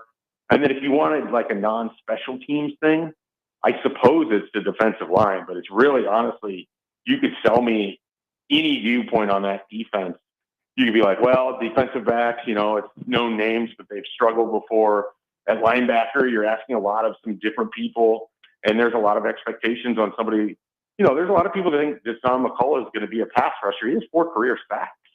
Like, that's not, it's hard to just say that a guy's going to come into the Big Ten and be a pass rusher when he had 4 sacks 3 years ago and hasn't had any since. So I know he wasn't playing in the same position at Oklahoma, but I think linebacker, it's fair to sort of wonder, or edge rusher, I guess, if you would specifically, fair to wonder if they have enough there. All right, Schaefer. So I saw this stat today. No team outside of the preseason AP top 6 has won a national championship in the college football playoff era. So this goes back to 2014. This year's top 6, for those who forget, are Texas, Penn State, Ohio State, Clemson, Georgia, and Notre Dame. 2-parter. One, does that trend continue? And 2, if it doesn't, who is your pick outside of the AP top 6 to win the Natty? I think it continues because I think of that grouping, it's a good list. Shocked if, I would be kind of shocked if one of those 6 didn't win the title. If you're asking me which of them, I guess I'd sort of default to the Penn State point of view that I just carry every now and then and espouse as if it's actually going to happen. If you go deeper than that, I don't know that there's a team that I feel like particularly strong about outside of, Oregon, I guess, is at 7. Mm-hmm. What about Bama? Interesting. Yeah, there's a fair amount of Alabama, but I kind of need to see like what year 2 looks like for Kalen DeBoer before I'm just signing that up. Yeah. The losses that they had and the wins that they had were both kind of wild swings. Yes. So like, are they going to be a better, more consistent version in year 2? Is the quarterback situation going to be, potentially a little bit better with Simpson than with Jalen Milroe? I don't know if that's necessarily true. So I think for me with Alabama, I think they have a wealth of talent. But I kind of want to see Kalen DeBoer prove that he can go through the gauntlet that is the SEC week in and week out. And so we'll see if he's able to do that. Were you hopeful that Rondale Moore could do something this year for the Vikings? Sadly, we found out, the former Purdue star is out for the year. He's one of those guys that I have such fond memories of watching him in college. Yep. And then he sort of signs this prove it deal with Minnesota because he's had these injuries. And it's like, well, hey, you give this guy to Kevin O'Connell, he can probably figure something out to do with him. And he's clearly a good enough athlete. And so that was a little bit unfortunate. And I think the way it sort of happened was just this kind of push at the end of a special teams play. And it's frustrating. You feel for those guys. I mean, it's no different than, it is different because it's the NFL and it's guaranteed money, but it's, Mac Markway or Bly Hill or, losing multiple seasons in a row. We saw it happen to Thomas Fidone. That has to be so hard, not just physically to do the recovery and the work and all of it, but mentally to have the rug pulled out from you twice. Yeah. That's pretty brutal. I think that, the guys who have the mental toughness to come back from those things and continue to pursue a career and make it happen, they deserve to be applauded, no doubt. Mike Schaefer of Husker 24/7 and soon to be of Omaha. So is this the last time we'll ever talk to you when you're in this home? Yeah. Now, unless you, for some reason, give me a call tomorrow, but I wouldn't probably be in the house at the time that your show's going on. I'm off tomorrow. Maybe I'll call you on the way to Des Moines, Iowa. You're just going to go hang out in Des Moines? Is that your big weekend plan? It's our wedding anniversary, and we love Lua Brewing, and so we're going to go there for lunch, and then You're going to drive all the way to Des Moines just for lunch? No, we're going to have dinner. Are you going to Bonanza? No, we're not. It's closed. We're not going to Bonanza. We're going to Lua. We're going to a place at night called Bubba's, which is like a southern restaurant, Mm-hmm. and then we're going to a diner on Friday morning, and other stuff too, probably ice cream. We love ice cream. You're not going to the state fair? No. Are you concerned what it says about your views on Iowa that you're choosing to spend this important date in your life in Iowa? Great point. Celebrate in Iowa than Nebraska? To be fair, the actual anniversary is Saturday. So no, this is just a little nice yeah, little but getaway. You're doing it because of that. It's a long weekend. Just because you're not doing it on the day, you are doing it because of that. So you have you have elevated Iowa up your pecking order. You know what, Josh? Lua. I'm proud of you for going to Des Peterson's Moines. putting a stamp on I like Iowa more than Nebraska. No, I would never Would you like say to borrow that. my off-color Hawkeye hat when you go over there? Shoot, that's a There's good point. something about Nebraska and marriage for you, I guess. You didn't want to get married in Nebraska. Well- Now you don't want to celebrate your anniversary in Nebraska. I mean, there was that first time, Shafe. Yeah. I'm aware that there's some origin story here, but we're just ignoring that. Yeah. That's the point I'm trying to make. It's like a comic book movie that skips the origin story. That's what you were trying to do. We know The Josh Spider-Man Peterson was origin bit by a story. spider. We know his uncle died. We know, et cetera, et cetera. Yeah. Your Uncle Ben is what, the Durham Museum? Is that what you're saying? With great power comes great responsibility. I still think it No was the doubt. blessing we gave that wedding that cursed it. Well, I'll call you tomorrow, Shafe, when I'm on the road, and I'll see if you're still there. Okay, you do that. Okay. Mike Schaefer, take care, buddy. Bye, Shafe. See you guys. Wow, buddy. He's a good man. I know, but have you ever called him a buddy? I've never heard John call anyone buddy. Yeah, you don't call me buddy. How come you don't call us buddy? I don't know. It just happened. It just happened. Then I could be like, It was either going to be Buddy or Toots. I couldn't figure out which one. Call him Toots. That'd be awesome.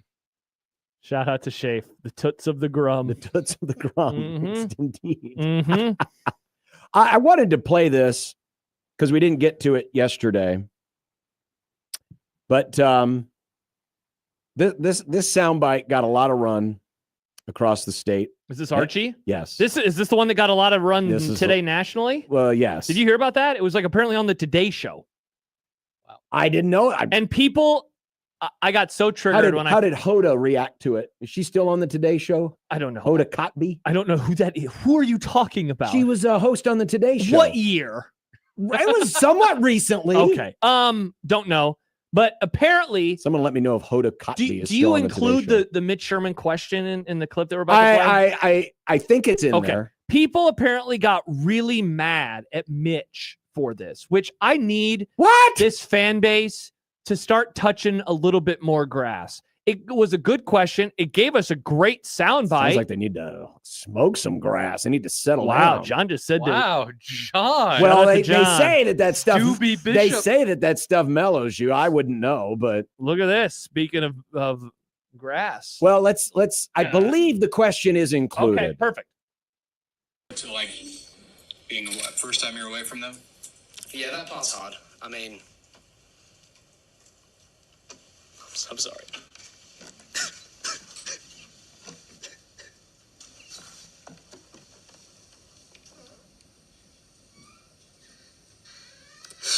Yeah, I love them a lot.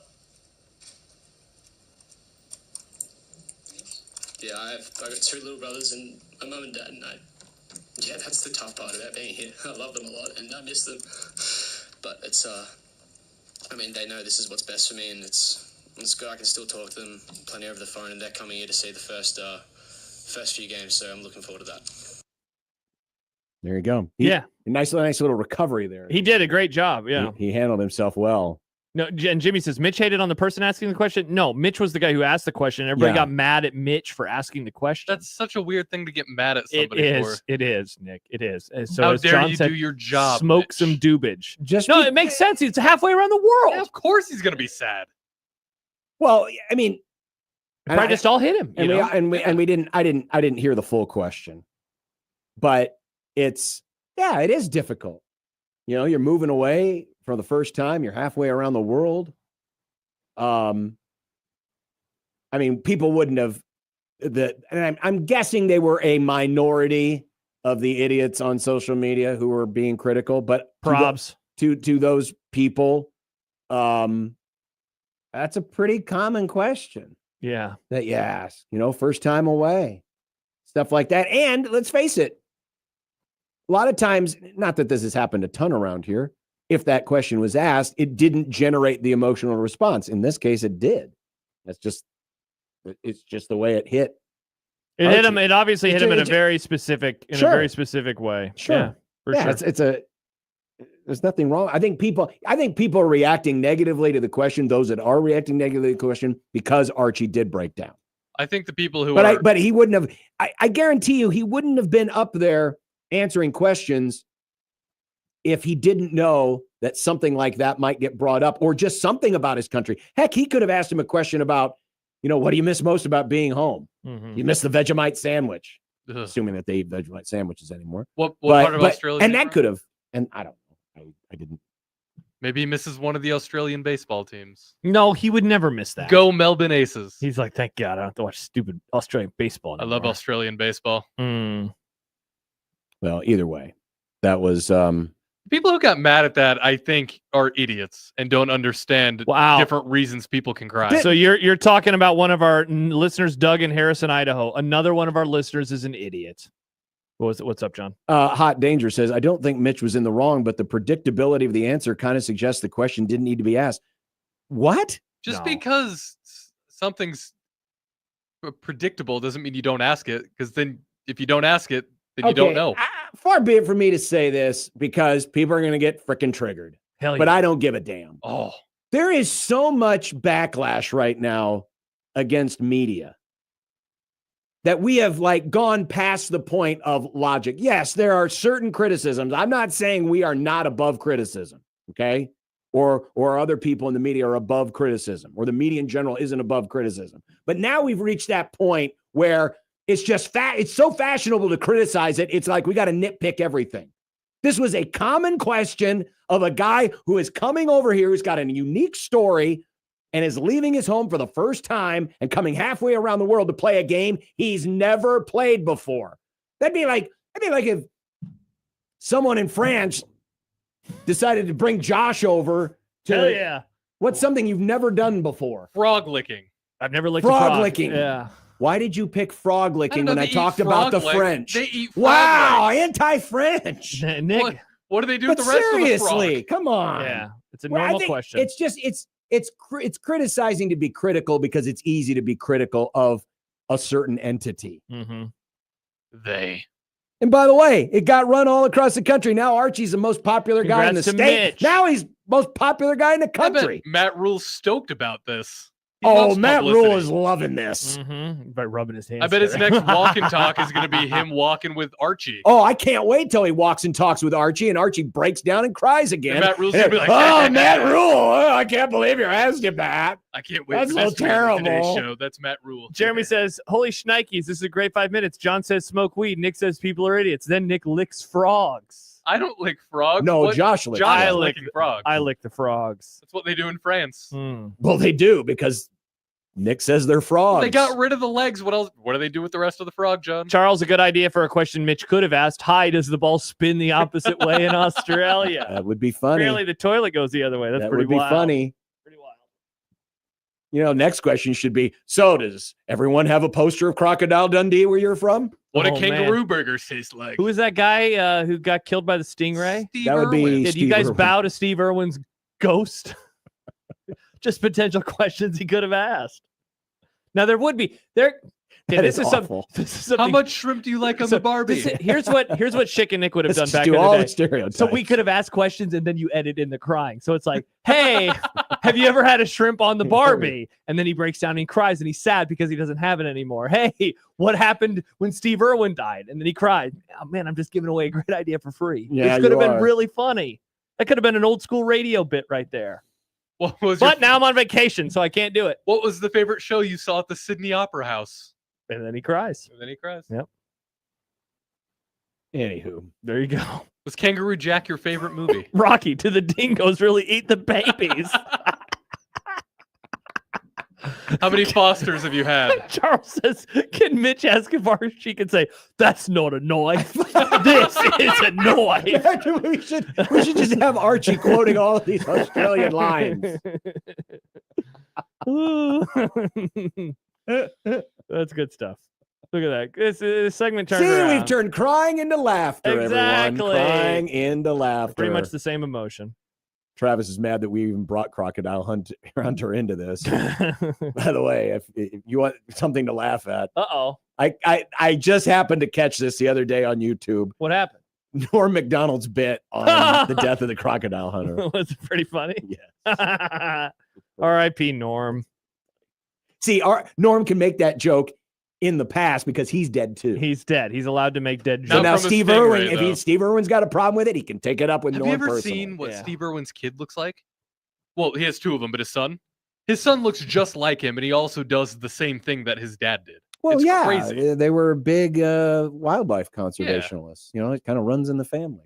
The whole family was doing stuff on that show. His wife, the kids, I remember when people were critical because I don't remember which kid it was, but they were involved in some of the stuff he was. Oh, you can do that. That's mean to the animals. No, it wasn't.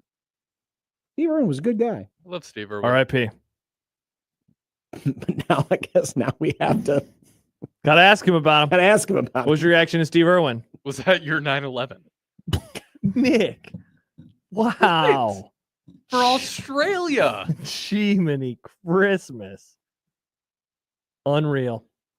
What? We have violated so many stereotypes. It And it was meant to be positive. was. That's a very sad moment. Coming up next, we got to change gears and talk about something that everyone's happy. Well, not everyone's happy. Wait, what's the Stibbs opposite is of- happy about. So we got to do the opposite. So we got to do the war on terror next. Something like that. All right. 1620 the zone.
We are giving away a pair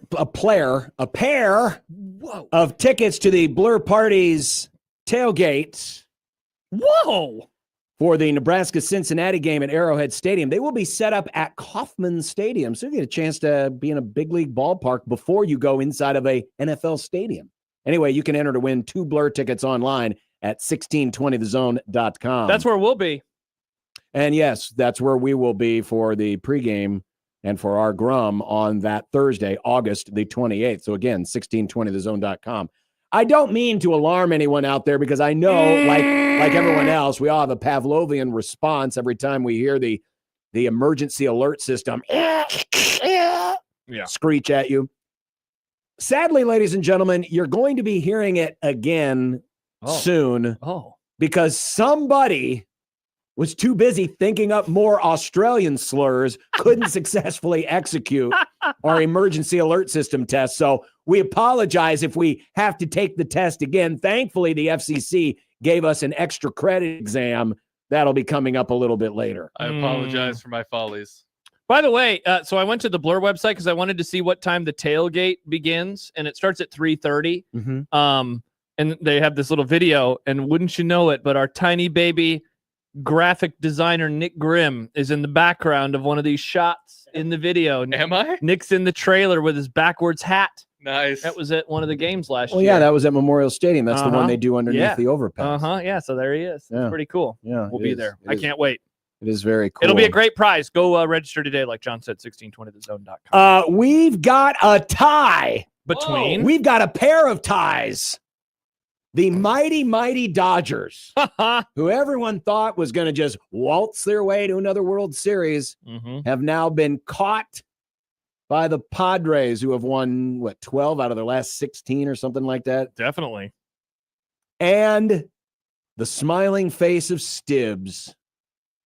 That's so exciting. The Mariners have caught the Astros. And so in both Western divisions, we have a tie. That's pretty crazy. It is. How far back were the Mariners and how far back were the Padres? What was the biggest difference? It's a good question. I'm guessing. You're on baseball. I'm guessing the Mariners at one point might have been. Was it double-digit games? Close to 10 games out of first. Way back. I wish. Spicy. I'm sure there is a way I can look this up. Mm-hmm. Progression of not on AL West standings. Is there a website that shows you like the separation and how it does it? There probably is, and it's probably on Baseball Reference. But anyway, they were back a ways, just like the Padres were back a ways. There was a point a couple months ago where Dodgers just going to run away with it again. Nope, not going to happen. And did you see this? Did you hear about this? Is it another baseball thing? It is. Then I might have. What happened this time? Last night, Nick. Oh, I did see this. In the Angels-Dodgers game. Mm-hmm. Lined up the middle. Neto's got it. Steps on second. Throw to first. It's a triple play. Whoa! A pitcher's best friend. Shohei hits into a triple play to win the inning. And when he rushing stands is over slow that to get up plate, at look on his first. face that says, yeah, I'm guilty. I'd probably rip that guy Guilty up. of a triple play, John. He is guilty of a triple play. That was one of the faster triple plays that I've ever seen. It happened so quickly. Bang, bang, bang. Runners on first and second. It was a line drive up the middle. Shortstop caught it. Mm-hmm. And then tagged the bag at second because the runner had drifted far enough away, and then threw to first and I couldn't tell who that was. Bob. But tripped over the bat. And just could have been biffed hurt. it. Absolutely biffed it. But yeah, very quick then triple play. By the way. But then he yammed it out in the ninth inning. Did you see that home run? Yeah, and then they lost. That's not his fault, though. He doesn't play on defense. That's true. He's only half the player. If he was maybe playing on defense, maybe yammed it. Could have done something else. The Yam boys. But 9-game lead for the Dodgers. Mariners had a 7-game lead. Thank you, Patrick. There you go. No, you mean the Astros had a 7-game lead? Yes, my bad. Yeah, now they are. I read it wrong. And now they are both tied. Man, that's so cool. By the way, though, the announcer said pitcher's best friend. They've always said the pitcher's best friend is a double play. Yeah, I think a triple play is like a pitcher's side piece. It's a Guma. It's a Gumar. Yes, the pitcher's Gumar. That's exciting. Pitcher's Gumar is the triple play. I like that. We'll start saying that moving forward. Dave writes, Shohei now knows what it's like to be robbed. See, John, he knows what it's like to be robbed. Well, he's been doing enough robbing from people. Got poor Ipe framed. Framed? I don't know if that was framed, John. I think Ipe just had a problem. 402 texter writes, Yeah, he had a problem. Shohei. It's a pitcher's friend with benefits. You know about friends with benefits? I've heard of that. I like Gumar. Gumar's pretty good. Gumar. Oh, my God. Did Chance send that? No, Nick did. Nick, that's terrible. That is terrible. Mm-hmm. Wow, unreal. I'm sure someone will probably laugh at that in Australia.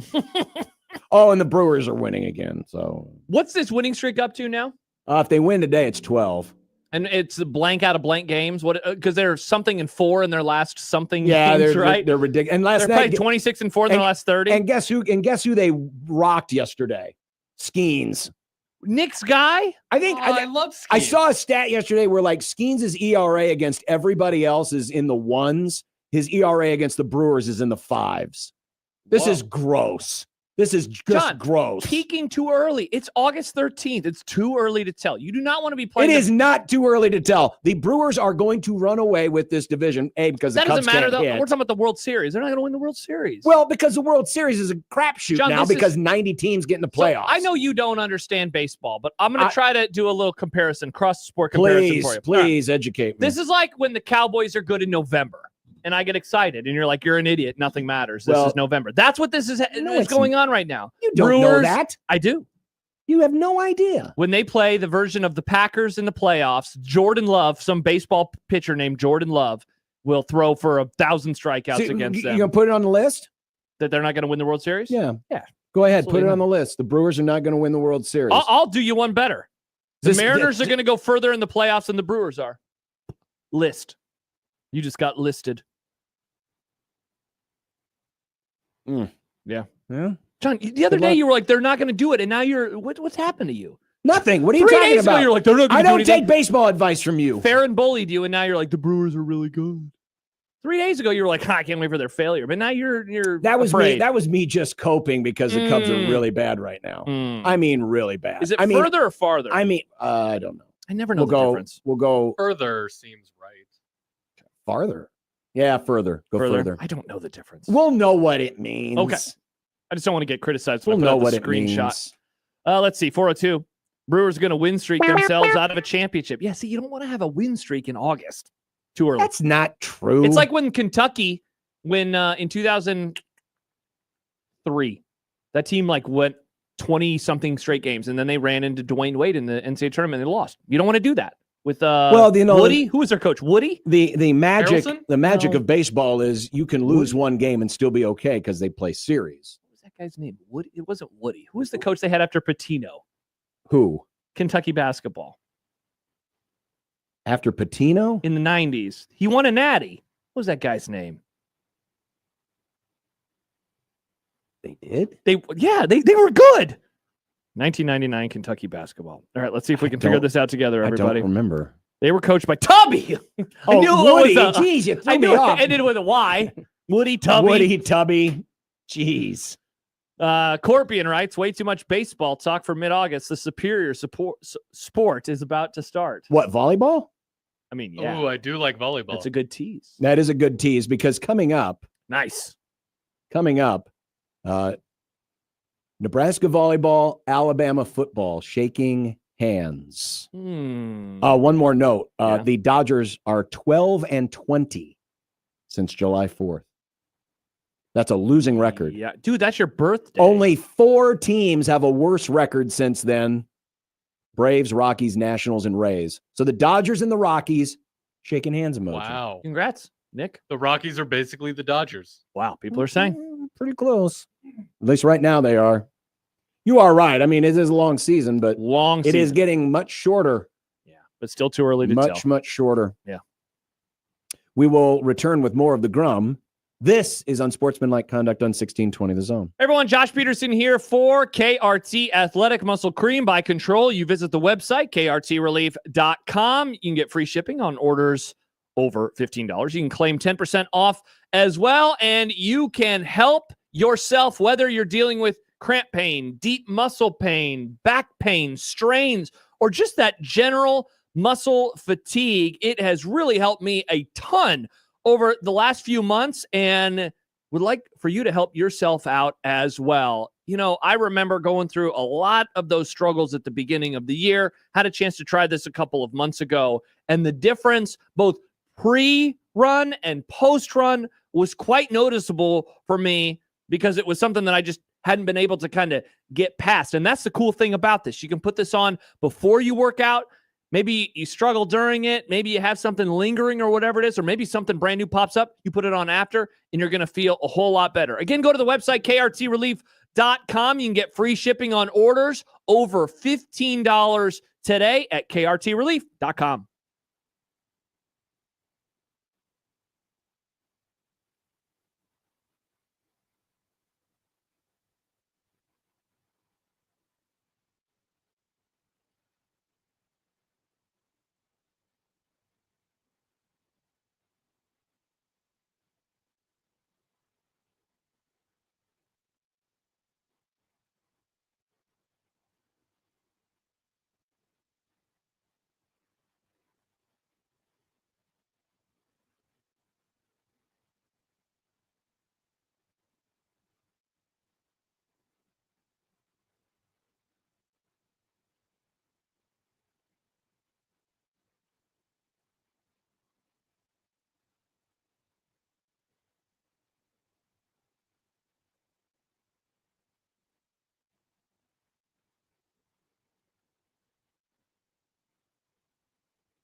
This is actually, it's next Saturday. I'm sorry. A week from Saturday, it's the Dundee Day Street Festival. There'll be families and friends from all over the metro coming together to celebrate our neighborhood. You can come to our hood and celebrate with pancake breakfasts and parades, and then a Dundee night, which will feature live music, beer, and more. Check it out, 1620thezone.com. You can find out more about the Dundee Day Festival, Saturday, August the 23rd. And I will be at the parade representing 1620 The Zone. Thank you, Nick. Some comments coming in about baseball real quick before we talk a little volleyball. The Rockies took the lead, by the way. Baseball slander because I'm not going to have it. Let's find out, shall we? John writes, Ohtani hit into a triple play. It's a good thing they're only paying him $27,000 per year, and he will be dead before they have to start paying him the real money. Thoughts, John? Well, he might be in prison before they pay him the real money. And to follow up on the Dodgers from Cody. Cody, one of your daily 6A to 6P listeners will be at the Dodgers game tonight to see Ohtani pitch.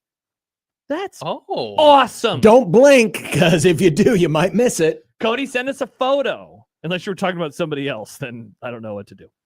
That's so exciting. Well, you do that. Travis writes, Dundee, someone call Archie. Well done, Travis. Charles writes, Nick at the braid yelling at listeners. You suck. You suck. You suck. But that doesn't mean I hate you. I like that Nick has now taken the title of the you suck guy away from me. It really is nice. Congrats, Nick. This is very enjoyable. I'm not going to lie. Things I do for you, John. Earlier this week, friend of the Grum, Matt Brown. Matt Brown. Who, this is author Matt Brown. This is author Matt Brown, who runs the Extra Points website covering college sports.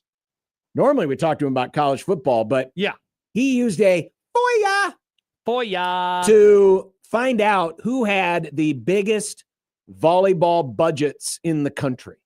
Who's spending the most on the volleyball? And wouldn't you know who won the pony? Nebraska, numero uno. They spend more on volleyball than any other program. Now, these are public institutions because obviously you can't FOIA a private school. So the Northwesterns, the USCs aren't there, but I wouldn't expect any of them to be ahead of Nebraska on this list anyway. No. But Nebraska first, $5.9 million annual budget. Texas second, 5.4. Wisconsin third, 4.7. Tennessee and Michigan State fourth and fifth, 3.9 million. And strange but true, but Colorado State, 10th on the list. Interesting. 3.2 million. Now, I bring this up because real quick, when you mentioned private schools, what schools did you mention? You said Northwestern and Northwestern, USC. But Jordan points out Stanford. That's a good one. Stanford to think about, Stanford would be a big one. Yeah, for sure. But when you look at these numbers, what stood out to me was the gap. Now, it's only, using air quotes, $500,000. But when you're talking about amounts in the 5.9 range, that gap in spending between number one and number two, between number one and number three, between number one and number four, is a pretty sizable gap. Well, heck, John, look at number 1 and number 10. It's almost double. Colorado State spends 3.2. Nebraska's at 5.9. So you're only $500,000 off from it being twice as much money on a top 10 spender. So it's not a private school. So last night I was thinking this through and I thought, okay, I wonder how this compares to college football. The most recent data I could find on college football budgets was from 2023. Okay. The 2023 season. 2023. Well, it was 2022-20. So it probably covers the 22 season, but it's the fiscal year of 22-23. So Saban's second to last year. And here's what I found. So Texas in volleyball spends 91, almost 92% of the money of Nebraska volleyball. Okay.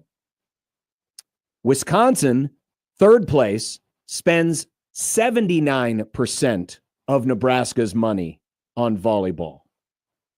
And Michigan State, who is fifth most, just 65% of Nebraska's budget. Wow, that's pretty crazy.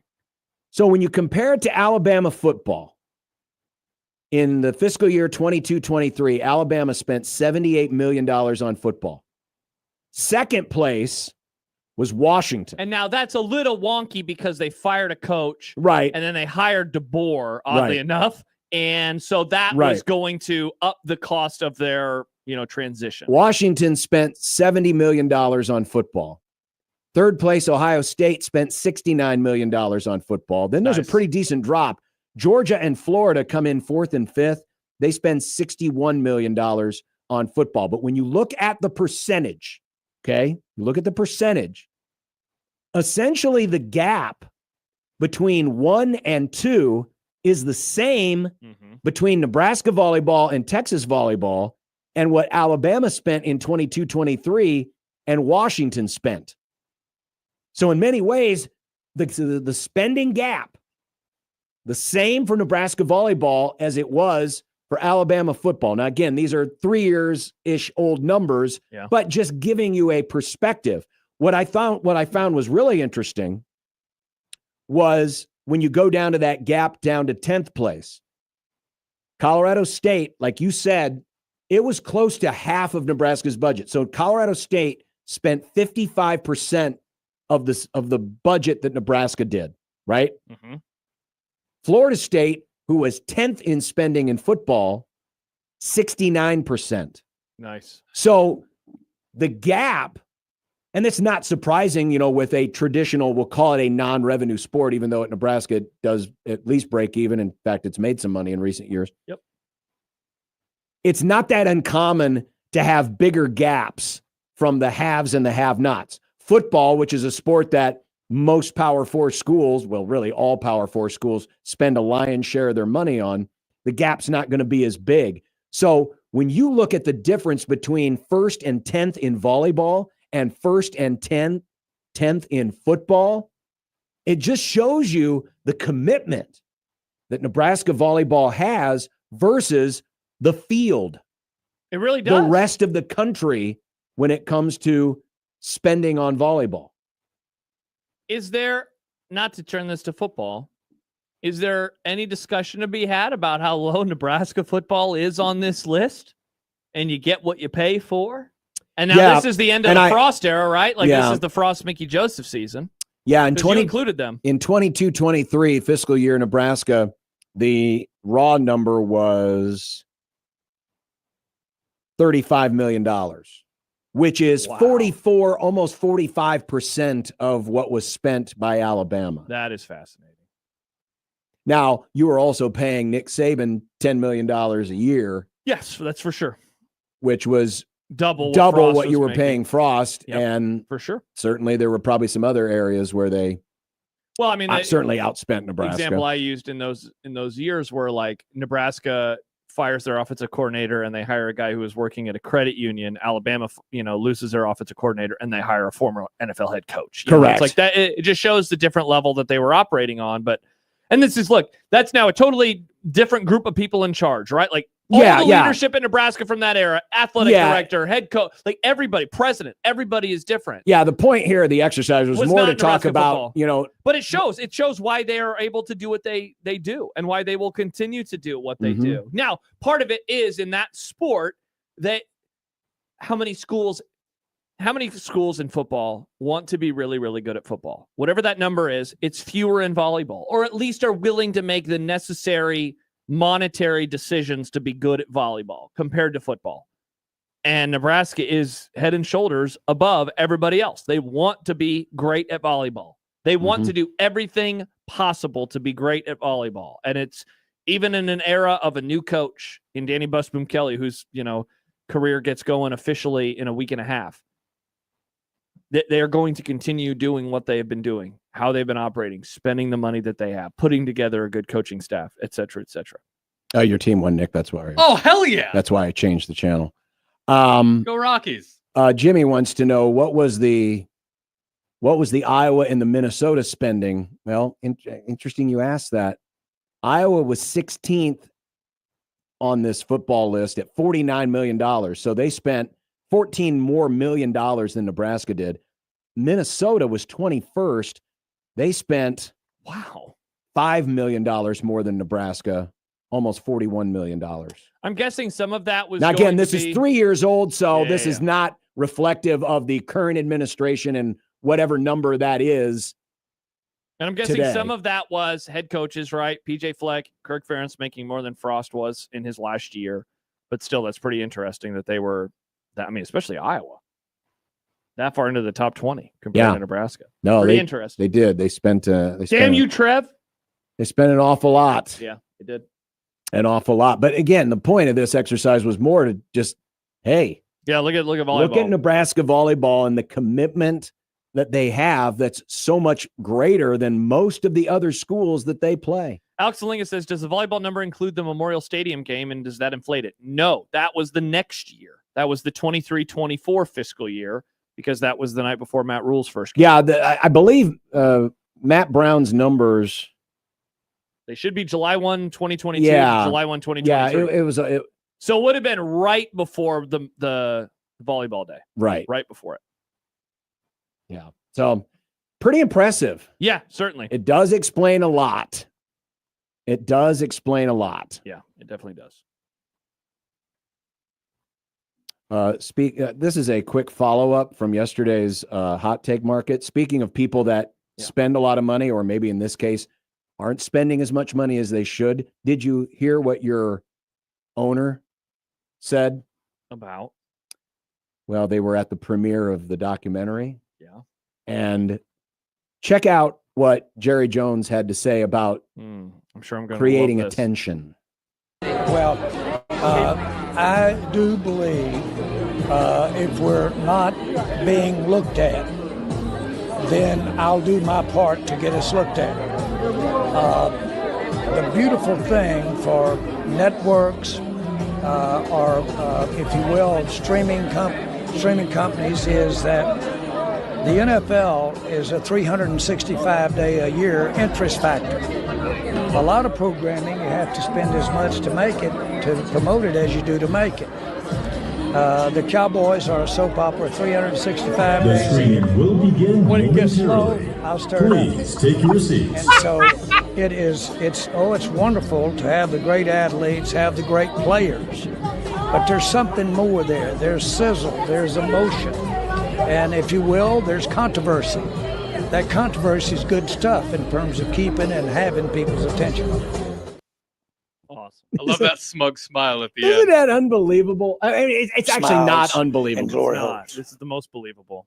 But he said whatever. Jerry's like, hey, if we're not getting attention, I'll create it. And so this kind of follows up what I said yesterday. I think there's a part of Jera that's making this Micah Parsons situation what it is, because he wants to create the attention for the Netflix doc. Does he realize?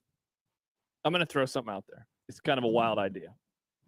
That if the Cowboys were like winning Super Bowls because they were spending money, that they would actually get more attention. No, that then they would be, maybe they could get a new White House and have drugs and, you know. But Josh, that takes time when this is instant. I'll push back a little bit on that. And it's been this way for forever. Way too damn long as far as I'm concerned.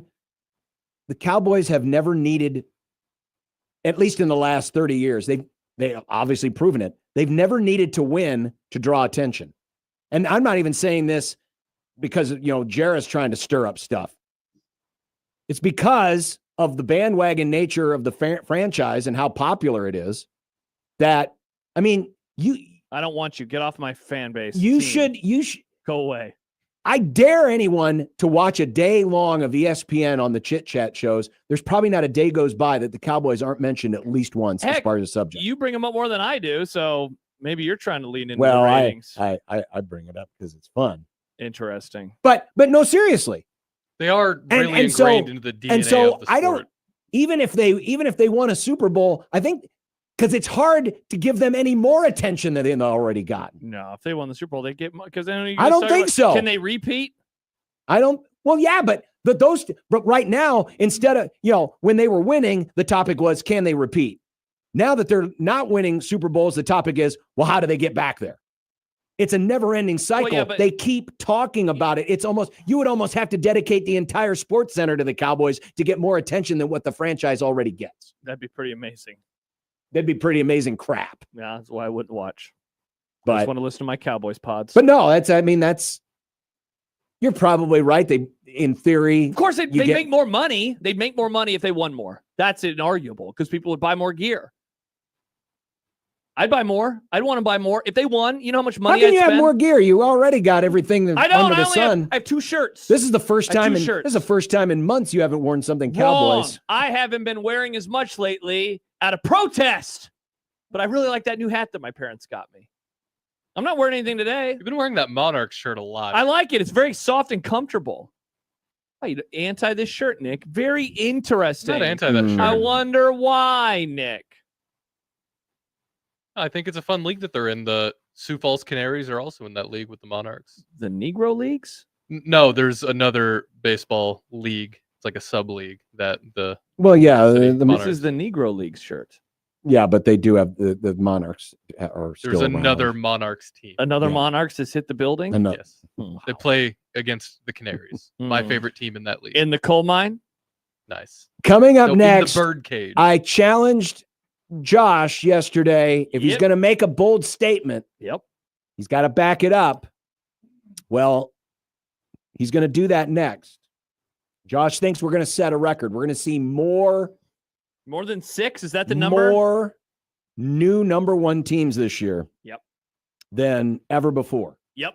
And so he is going to tell us how it's going to happen or how it could happen. Yes. Coming up next on Sportsmanlike Conduct, 1620 The Zone.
Still to come, Mitch Holtis's training camp report. We're going to preview Ole Miss and 25 teams and dumb debates. Get in your dumb debates now. Use the hashtag and tweet it at us at USC 1620. So yesterday during the super hot take market,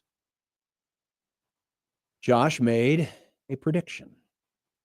I said that we will see the most teams ranked atop the AP poll since I believe it was at least 1998, because that's as far back as the data goes. And that year there were, or since then rather, the most teams to ever have the ranking of number one was 6 in the 2008 season. Okay. And so I said I could be talked into this. So this isn't what I'm totally buying in on, but I could be talked into it. And so you said, show your work. Show your work. Because I said, how is this possible? So I said it starts, of course, with week 1, because we know if Texas loses, there will be another number one team at the very least by week 2. So you'd already be off to a nice race. And it would likely be Ohio State because they would have beaten the number one team, and that's usually how it works. So yes, who is number 2? Penn State. Penn State is number 2. They would get leapfrog. So because Penn State's going to play, roast beef State. They're playing some slop early on. Yeah, so they're not going to move to number 1. It'd be Ohio State. And so that's what I did. So that's Texas, the easy one. So Ohio State beats Texas. Congrats. Ohio State is now the number 1 team in the country. Now, after that, they got a very manageable schedule, and they're going to take care of business for the next couple of weeks. But then, John, week 4 arrives, and the first week upset... 4? Wow, that's only a couple weeks later. First big upset is on my list. They go out to Seattle, and the Washington Huskies take them down. Cross-country trip, tough loss, and that same day, Bama beats Georgia. And so, Bama... again, leapfrogs Penn State, the poor Nittany Lions. Oh, the poor Nittany Lions. They're such victims. They can't catch a break. Now, unlike last year, when Alabama, remember they followed up that Georgia win with that famous loss to Vanderbilt? That's right. That ain't Diego happening this time. Pavia. They beat Vandy. They beat Missouri. But then week 8 arrives, the 3rd Saturday in October, and they go down to the Tennessee Vols. Oh, does that mean they're going to play Alabama music again in the stadium like they did when they beat them a couple years ago for the first time in ages? We'll have to find out. Wow. And so who ascends now, John, to number 1? Tennessee! No. It would finally be Penn State. Oh, because Penn State ain't played nobody yet. Penn State, well, they played Oregon, but because Alabama beat Georgia, it was not enough for them. Oh, so you're saying that Penn State's going to beat Oregon. They will, but okay. So, and that's week what? That was, well, that's week 5. That doesn't matter though. No. But what's the week that Alabama loses? Oh, Alabama loses in week 8. So you're saying that Penn State, on the strength of beating Iowa in Kinnick Stadium, and yes, and the Oregon win a few weeks prior, will move to number 1. And then though, the following week. By the way, Penn State plays Villanova. Way to schedule there. Way to schedule. Good stuff. Listen, I know, don't throw stones. Nebraska playing Houston Christian. They're both pathetic. Anyway. So then, a couple weeks later. So we're now to four different number 1 teams. Correct. Penn State's number 4. And so Penn State is number 1 now. Notre Dame is number 2 at this moment in time. I messed up my weeks, but it's okay. Notre Dame. So Ohio State beats Penn State. So Penn State is out. Now. So the Buckeyes are going back to the top, right? Well, no. Let me explain myself. Now, I mixed up my weeks. I thought that Ohio State played Penn State week 9 and then Boston College was going to beat Notre Dame in week 10, but now that doesn't matter. So, oh well. So at this point in time, we are up to 5 number 1 teams because... So wait, so you're saying that Notre Dame is going to be the new number 1 team? I was going to, but I screwed up with my weeks. Instead... So who's going to be... Clemson! The Clemson Tigers. Oh, Clemson. You know, Bible Dabo has them at the top of the rankings. But then, John... Yeah, Clemson will be idle in week 9. And their schedule, look at Clemson's schedule. If they get by LSU week 1 and they are all that in a bag of chips, they will be just fine because they'll be rocking teams. Okay, so that's the 5th different number 1 team. Week 11 happens. And what happens in week 11, John? Clemson's going to cakewalk Florida State. No! The Noles beat them! What an upset! Florida State. Well, yeah, it is an upset because it is a lateral job after Florida all. State pulls it off. Wow. And you know what then happens at this moment in time? Well, I can tell you Florida State ain't going to be number one. Georgia, who had lost to Alabama, climbs the way back to the top of the rankings, and then... Well, hang on a second. What? So you're saying What? Georgia's going to climb back up the ladder? Yeah. Wouldn't Ohio State probably be in position to take back number one after that point? You know how the rankings are. They're weird. I know, but I'm just saying, because Georgia. This is my pretend world. I know. And then, because here's why. Here's why. Oh, never mind. Not here's why. But then Texas beats Georgia. And so the round robin has been complete. And so we'll have a new number one team after that. Well, who's that going to be? Notre Dame, maybe? Let's take away the Boston College loss because, again, I screwed up my weeks. Notre Dame is now the number one team. So that gets us to 7. That gets us to 7. And that doesn't even go to the end of the year. I just stop there. The exercise is done. It's a little outlandish. It's a little difficult. Yeah, I think the thing that stands... It's really hard to do. The thing that stands in your way is the fact that somebody will go back to number one. Like Ohio State. Correct. They'll bounce back and they'll get back up to number one. So thus it won't be another different team. That's probably the thing that stands in your way. I mean, it's you asked a good question. It's plausible. Why isn't this team back to number one? It's plausible that it could happen. Part of it is they don't just do that. They don't just, hey, they were number one, so we got to, slide them back in. Part of it's going to be the performance, and what happens. Wow. I mean, the schedule sets up in a way where there could be, enough of those types of games, some of these good games. Texas, Ohio State, you don't usually see top 5 teams play each other in the opening week. No, this is awesome. That they're spread out just enough where just once a team gets to number one, here comes another big roadblock. Mm-hmm. Joe in Vegas writes, Nebraska will be the last team to be number one before the playoff when they upset the Fighting Sandusky's. That means Penn State, Sean. They will lose the Big Ten title game to Ohio State, but then host Texas in the opening round playoffs. Then everything is up for grabs. You hear that? They're going to the playoff, and they're also going to be number one this year. Your thoughts, John? John, your thoughts? I don't think that's happening. John, your thoughts? Wow, hater. Classic hater, John. I don't think that's happening. Unreal. It's pretty unreal, John. You know what, Josh? Nick? Good job. Thank you, Nick. No, I like this world you've created. A world of football. A world of non-parody. That world existed. No, that anyway. is parody. A world of parody. Yeah, there you go. Non-parody would just be one team number one the whole year. Yes. Travis says. See, Josh. Yeah, Travis. What? Yeah, go ahead. Is Josh telling us we're going to see a 2007 college football season? I wasn't even trying to say that. No, don't get mad because you hate it when people say 2007. Well, no, I don't. It's just you wish cast this. I didn't. 2007. You noticed, I didn't say 2007. I just said we're going to see more number one teams this year because we saw a lot of them. But that's the kind of year that 2007 was. It gave us a lot of. Didn't it give us a lot of different? It did. It actually teams? gave us a lot more number twos. I think there were 9 number 2s. Yes. You always love it when you have a few more number 2s. Yeah, for sure. Yeah. It's going to be a great year. I will not say it's going to be 2007 because that year is the GOAT, but it will be a good year nonetheless. We will watch football and we will enjoy it. And we'll have 3 televisions in our basement. Maybe I'm just talking about myself now. And the Cowboys will be terrible. You can't even make fun of me for the Cowboys anymore. They suck. I know it. Today, Riz said something because I was. By the way, the 2007 football season. Yeah, I think it's 5. They had, I think it's 4. LSU. Let's see if I can name them. LSU, Ohio State. Ooh, I don't know if West Virginia got to number 1. Missouri got to number 1. Mm-hmm. Who am I forgetting? You're forgetting the team that started the year number 1. USC. Interesting. That's surprising that it was only 4. Yeah, and then LSU got back to number 1. Go to number 2, and that number is insane. USF got to number 2. Yeah, but Boston College, I don't believe it. Yeah, but Ricky Bobby world, if you're not first, you're last. Yeah, exactly. That's true. That was a crazy year. Charles writes, hi, Josh Peterson here for Football Perversion. Yeah, what did you think? I'd say that it'd be a pretty perverted football year. This would be pretty fun. Get all those upsets along the way. It would be interesting. That said, Go horns early. Don't even have to worry about some of this stuff. Hook them. They beat that ass. And then everyone's booing Ryan Day.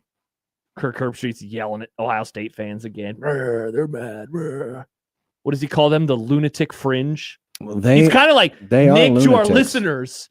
Nick kind of calls our They are listeners lunatics. the lunatic fringe. They are lunatics. words in my Thinking that Ryan Day should be fired is lunatic. It's lunacy. Interesting. He But just needs then to put a again, little less shoe polish. Then Then again, again, you wanted Bo fired. Same Nebraska thing. was the same way with T.O. Correct, John. This is what happens if you're good but not good enough. You know, Eagles fans will want Sirianni fired at some point this year. Well, that's Philly fan. They're psychotic. They're born psychotic. Interesting. They throw snowballs at Santa Claus. Mm. Who would ever do that besides Satan? They'll probably melt in his hand.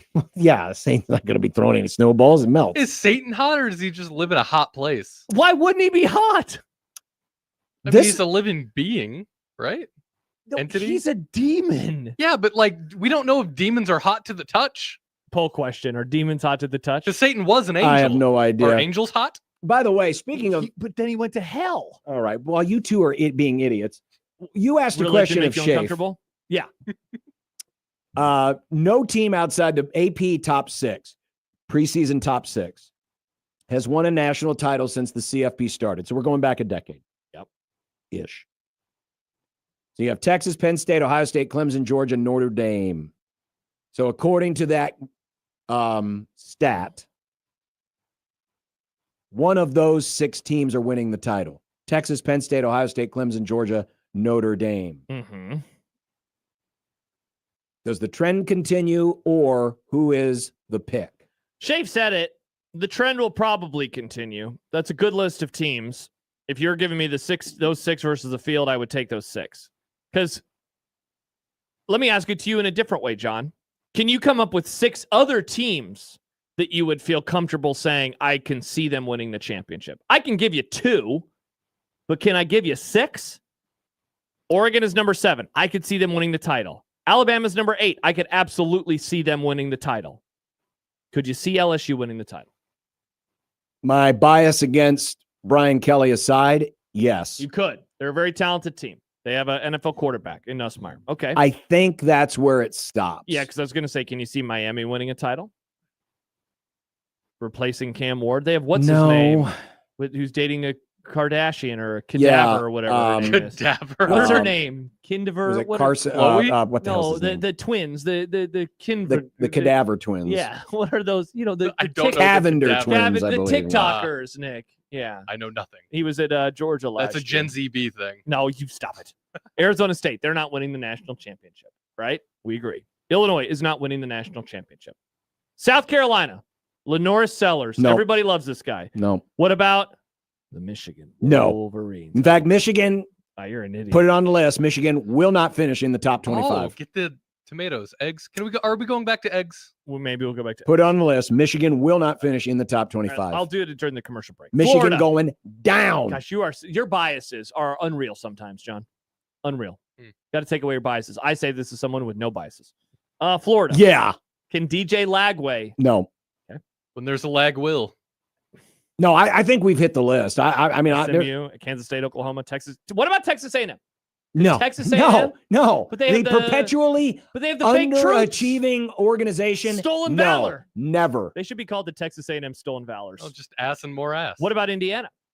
Absolutely not. What about 25 teams in 25 Grum's Wednesday program, Ole Miss? Ole Miss might be the only team outside of the top 10 you could maybe talk me into having a shot. Not Texas Tech? No, Not Tennessee? no. Not Boise State? So yeah, that ultimately to say, you give me the 6, I'll take the 6.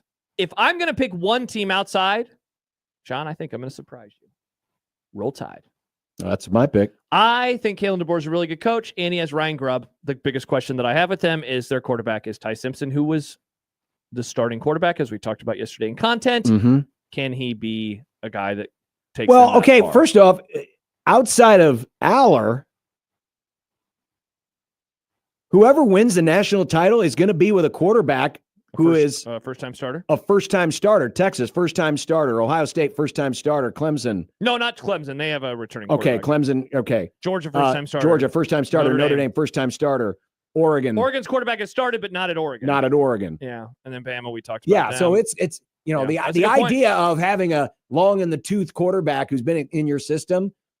Aller's the only one, unless Burt and Illinois get going. But I mean, you look at that top 25. There's a whole mess. Yeah.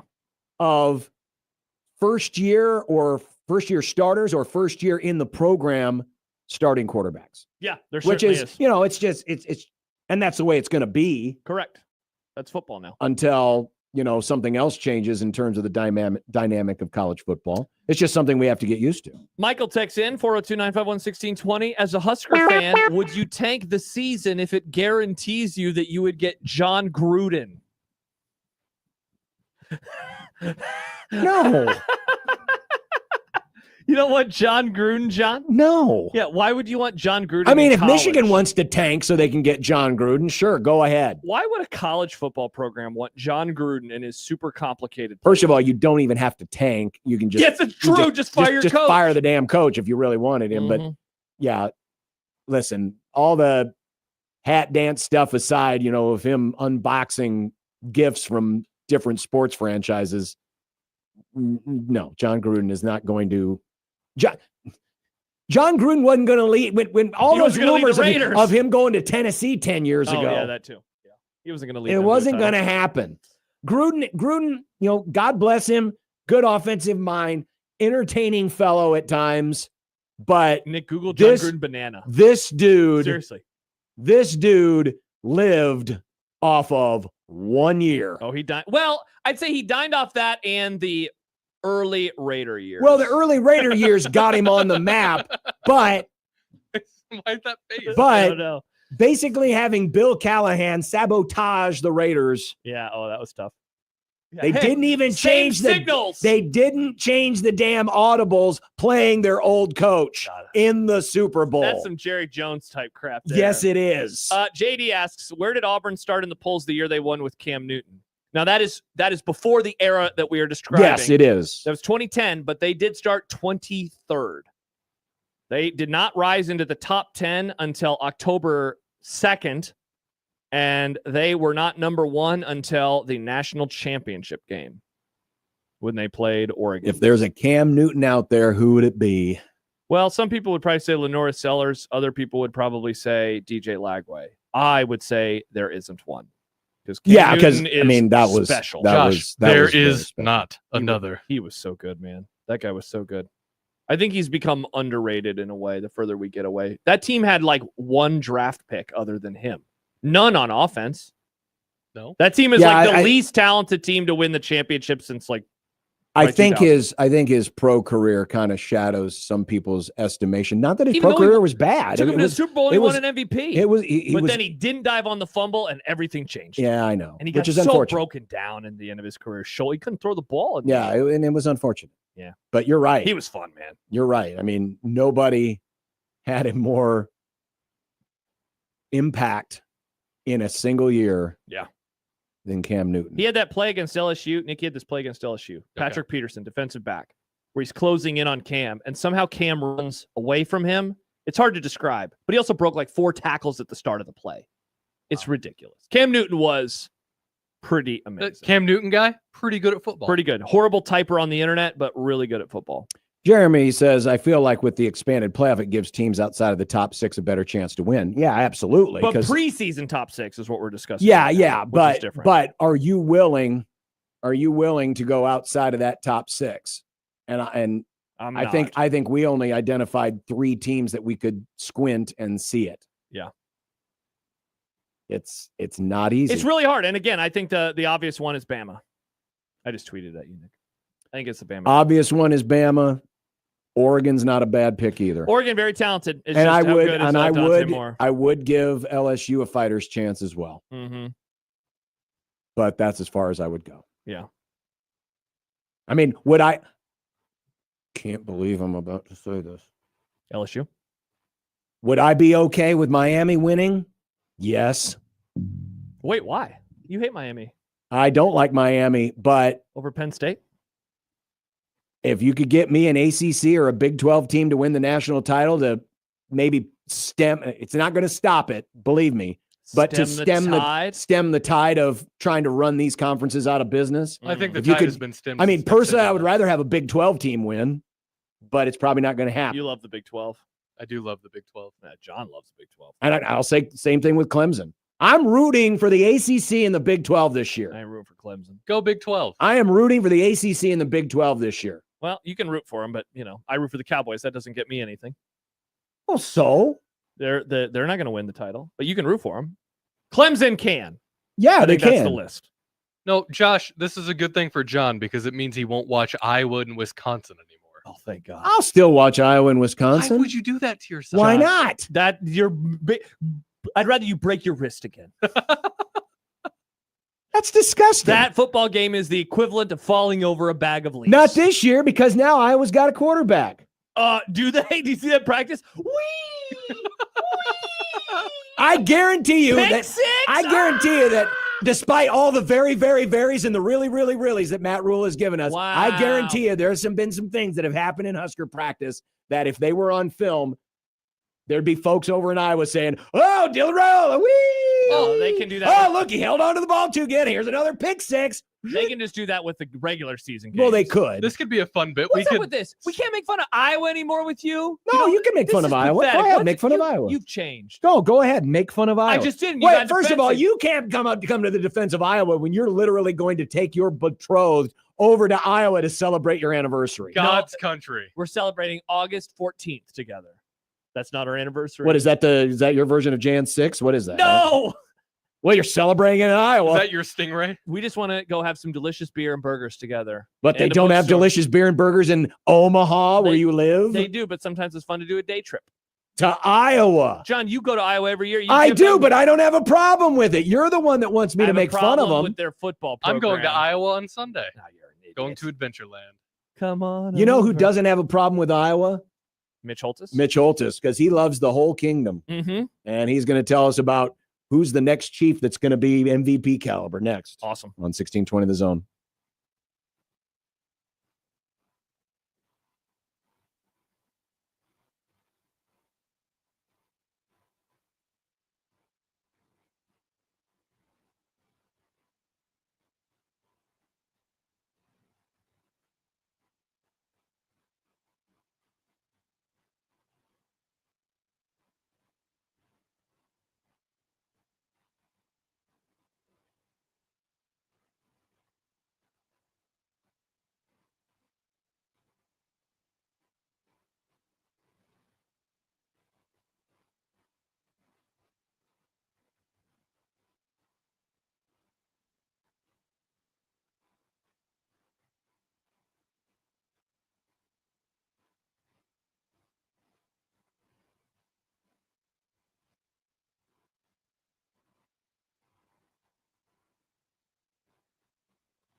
Live from St. Joe, 1620 The Zone presents a Chiefs training camp report brought to you by Hy-Vee, official partner of the Kansas City Chiefs. Now, here's John and Josh with the voice of the Chiefs, Mitch Holtis. Definitely just how the defenses play, how it's supposed to be played. It's a big part of our scheme, and, just taking that in and make sure I'm doing the right things. You led at Wazoo. How about being more of a leader here? I know it's early in your career. Yeah, definitely. I'm trying to build my leadership role here and just connecting with all the guys. I mean, it takes trust to build that, and, that's what I'm going to do every day. Where'd you get your ball hawking ability? Seems the ball finds you. Yeah, oh, yeah. I'd say back to my old days, man. I've always been that type of guy, the jump ball guy. I believe that I can win any jump ball against any receiver. That is safety Jaden Hicks in his second year with the Chiefs. Mitch Holtis in his year with the Chiefs. Joins us from St. Joe. I don't want to age you. No, don't. Wait a minute. I got to finish my oatmeal here. Okay, I'm good now. Good. Get my teeth. You want some Werthers? You want to put your teeth back in? Yeah. Yeah. Do you have any Werthers? Do you carry around Werthers in your pocket? I do. Why are you guys putting this out there? It's my secret. They asked me that same thing when I was at the Scott Center last week for the Team Jack Foundation. They go, "What is that in your pocket?" Mm-hmm. Yeah. Actually, Fonz had some in his. Oh, that's right. The Fonz was there. Henry Winkler. I was with the Fonz, you guys, hanging out. Scott Center, Sir Walter Scott, who I was going to say Paul McCartney did today's Open, but I might as well go with Sir Walter Scott again since we're there. Appreciate Hy-Vee. Hy-Vee. Well, let's talk about Jaden Hicks. Yep. Second year safety. Well, like you said, he's been a ball magnet in his career. Yep. Well, 3 interceptions. He only played 330 defensive snaps. Interception Saturday night against Kyler Murray. Huge interception against your San Francisco 49ers that you love so well. I love them. Yeah, we all do. In the end zone against Brock Purdy. The kid just makes big plays. Brett Veach he gets these steals like every year. And when you draft last or near last, like the Chiefs have done for 7 or 8 consecutive years, you got to find these guys. You got to do your due diligence, and you've got to hit on 1 or 2 guys that is kind of off the grid. And Jaden Hicks is that guy. 4th round pick, really good at Wazoo, but for whatever reason wasn't considered a first 2-round pick, but he's played to that level. Now, the Chiefs have got to figure, it's like Leo Chanel 2 weeks ago when I talked about him. The Chiefs have got to get Hicks on the field. He only had 330 snaps. Last year, Brian Cook and Justin Reed, who's now a New Orleans Saint, had 974 snaps. That's 700 more snaps almost for those guys than Jaden Hicks. And it'd be nice to see Hicks get up to the 600 or 700 snap level. Plus, he's very intelligent, and a safety's like a catcher in baseball. The whole field is in front of them. And even though Nick Bolton runs this defense, there's got to be a safety that's kind of a vice president. That's what Reed was last couple of years, and hopefully that's what Hicks and Shamar Connor will evolve into. Mitch, this is the last time we're going to talk to you live this week, so we won't be able to preview the game anymore. How has, and I'm guessing I've asked you a variation of this question before, but 4 to 3 preseason games, which happened, a handful of years ago. How has that changed game 2? Because now this is the second to last game, whereas, of course, before there were still going to be 2 other games after. What does this mean for evaluation and roster spots and battles? Well, it's a give and take. There's got to be evaluation. There's not enough time for it. You're not in pads in the spring and summer. All the Chiefs attack those sessions. But you're getting to keep your whole roster all the way to Labor Day weekend. So, okay, great. That's a plus because you can continue to look at guys and try to figure out who you're going to put in basically redshirt seasons or try to build for your future. But you don't get them in game situations necessarily. And to take preseason games away, you lose your laboratories. And the UFL is not connected. And I mean, when NFLE went out, there's just not a developmental league. And now the problem's exacerbated, you guys, because of the NIL. And guys continue to move around, and they're not any place where you can see if they build or not. And they've got to be builders in the National Football League. So Interesting question, but we're headed for a 218 model here real soon. Yes. And because they're going to have everybody play an international game every year, that means you're going to get another bye week. You'll extend the Super Bowl will be the last weekend in February. That is my prediction, and that's going to happen sooner than later. Because they're falling in love with these international games, but you're going to have to give this team, and we're not that far from a collective bargaining agreement re-up, and you're going to have to give these players time to recover, and then you're going to add an 18th regular season game, but you're very soon only going to have 2 preseason games. And I know the fans are going, great, we're bored with preseason games, but where are you going to do your development? And so the league's going to have to somehow find an equilibrium there. Do you think this increases the possibility that we get these joint practices, like the Rams are working with the Cowboys before they played each other. They're practicing against the Saints this week. Does that kind of amplify that possibility, which also then puts a little bit of stress on, well, who do you match up with? Because, you got to travel to wherever the training camp location is. You're going to have refs and some control over those. Coach hates them because they turn into a fight fest. Yep. The worst fight, I've said this was before social media, would have been just all over the place. We went against the Saints when we were up in Wisconsin. And I mean, it got ugly, super ugly. And so I guess the point I'm trying to make is the fact that if you're going to do it, maybe, but you're going to have some control over them, or otherwise they become counterproductive. Everybody just starts wailing on each other, and you don't get anything done. Mitch Holtis, voice of the Chiefs, brought to you by Hy-Vee, official grocery partner of the Kansas City Chiefs. As Josh mentioned, you'll be recorded the next couple of days as you guys are getting ready for game number 2. But what do we have to look forward to tomorrow? Well, we're going to go to Noah Gray. He becomes critical, I think, this year.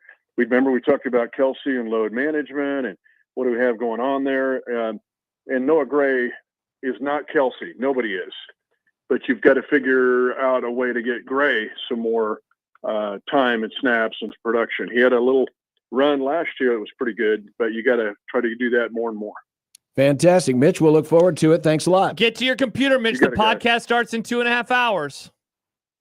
Oh, I'm in. If there were lines waiting up for podcasts, this would be all the way out to Gretna. I'm serious. This thing is going to break records. The internet might break. Please don't have it out to Gretna. I have to drive through there after the show. Y2K is going to kill everybody. Remember? Oh, that's right. That's right. Thank you, Mitch. This will make Y2K look like Easter. I don't even know what to say to that. See you, Mitch. Mitch Holtis from St. Joe. Is this what is this? The Kelsey boys and what's her name? Yeah, you figured it out. Cool. She's going on their podcast. Some people are expecting them or him to propose. What? You know what? What? Chicken butt. You all can just fill me in on what's going on. I'll be gone tomorrow, so Nick I will not be listening. You need to watch that tonight for the show. Homework, Nick. That's called homework. Maybe I'll listen to it tomorrow morning. Austin will be watching. He is of the internet. His whole job is to live online. He'll watch it. He can give you his TikTok update. Cool. Yeah. By the way, if you have not been paying attention to our traffic reports, and you should, because Mike does a fine job on them. Thank you, Mike. Eastbound I-80 at Harrison Street has been narrowed down to a couple of lanes because somebody spilled a load of animal guts. Awesome. Which has closed 3 lanes of traffic. Man, that's exciting. I bet it smells like delicious goodness. Yeah, especially on a day like this. Oh. Yes, a load of animal guts is strewn across the interstate. That sounds like something you'd say to somebody if you didn't believe what they were saying. Oh, that's a load of animal guts. That does, Nick. Will Ole Miss football be a load of animal guts this season? Wow. Well, we'll find out next. Ben Garrett of On 3, who covers the Rebels, will join us as Ole Miss takes the stand in 25 teams in 25 grums. 1620 the zone.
Countdown is on. And they do snap it. And Kentucky blitzes up the middle. Dart throws a dart on the run. Trey Harris on his way to the end zone. Touchdown, Ole Miss. 3rd down and 6. Dart. Wells. Touchdown, Juice Wells. They come with some pressure. Green, sacked, fumbled, it's loose. Rebels, still loose. Jared Ivey was there, touchdown. A fumble, scoop, and score. Jared Ivey. It's time for 25 teams in 25 grums. Well, there was the one team that was outside of that top 6 that was deep in the top 25 that we said, maybe if I squint, I could see Ole Miss winning the title. Well, they're wanting to get to the playoff. Oh, yeah. They were close last year, but close ain't good enough at Ole Miss. They want more.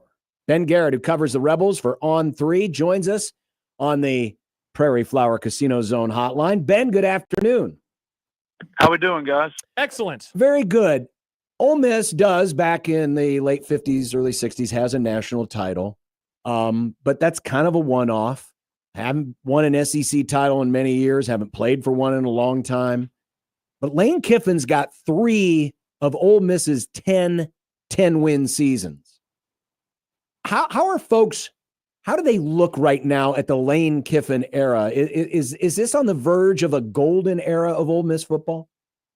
I don't think there's any doubt about it, especially in the modern era. In the 60s, they got a couple of national championships, but here, lately, especially in the certainly in the 2020s, the 2000s period, this is without a doubt the most successful stretch in terms of wins and losses and postseason trips and consequential games being played. So the obvious missing mark on the resume is they haven't made the playoff, and that's they fell just short of it last year. The Kentucky loss was something that just no one has gotten over, including Lane and them, the players. I mean, you talk to any of them, that Kentucky loss, it just eats at them. The Florida loss was tough as well.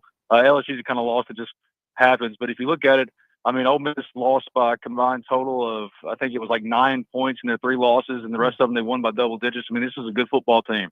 And while they're replacing a lot this year, they look around and they went and got the number 1 wide receiver from Oklahoma State, the number 1 wide receiver from Penn State. The formula under Lane Kiffin has proven through 6 years to work, especially at a place like Ole Miss.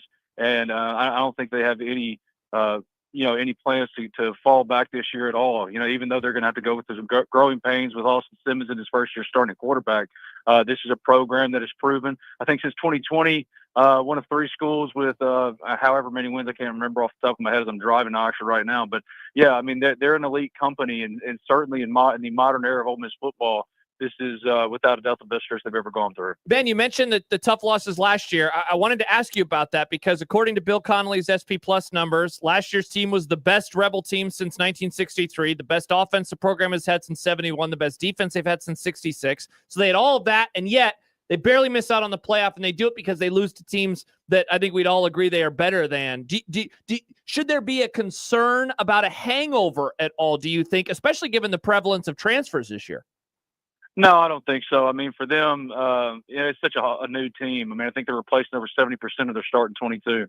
So a lot of these guys don't even know what happened last year, let alone they're trying to learn their teammates' new names. I mean, that's part of the culture now at Ole Miss. I mean, it's a brand new team every single year. So I don't anticipate much of any of a hangover. But, last year, I think as good as they were, historic defensively, the best modern era defense in Ole Miss history, if not the best ever, set, school records for tackles for loss and sacks. But I talked to a coach the other day, and they said we take the top 8 rotation we have on the defensive line, despite replacing Walter Nolan and Princely Monmiel and Jared Ivey, who your listeners heard from that they're at the start of the thing. Even though they're replacing so much, we would take our 8 in rotation and put them against anybody in college football. So there's too much new, I think, to worry about a hangover. And for them, it's cliche, but Lane says pro mindset, and he means it. I mean, they make hard decisions like professional organizations do. It's not personal; it's just ball. And for them, they fell short. They'll tell you that.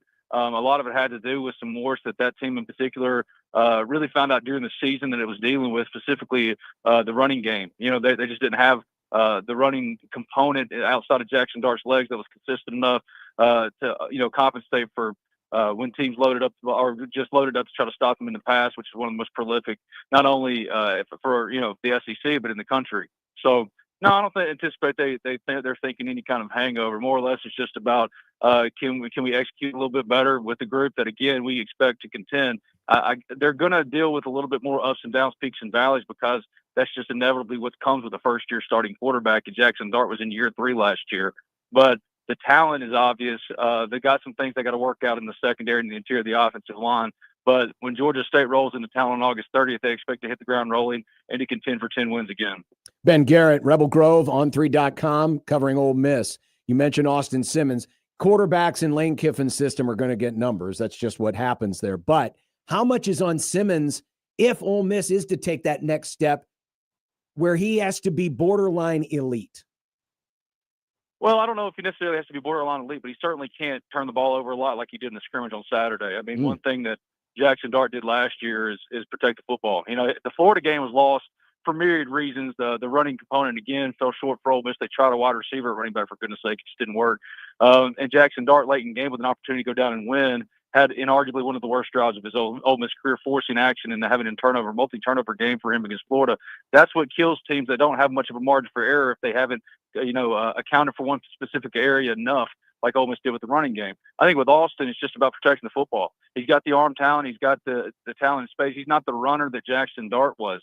But, I mean, if you built a quarterback in the lab and said, here's the starting point, it would look a lot like this kid, left-handed, 6'3", 6'4", got a real command of everything. But, he hasn't faced live bullets much at all outside of that drive against Georgia. Impressive as it was, he kind of got thrown into action and said, hey, go do it.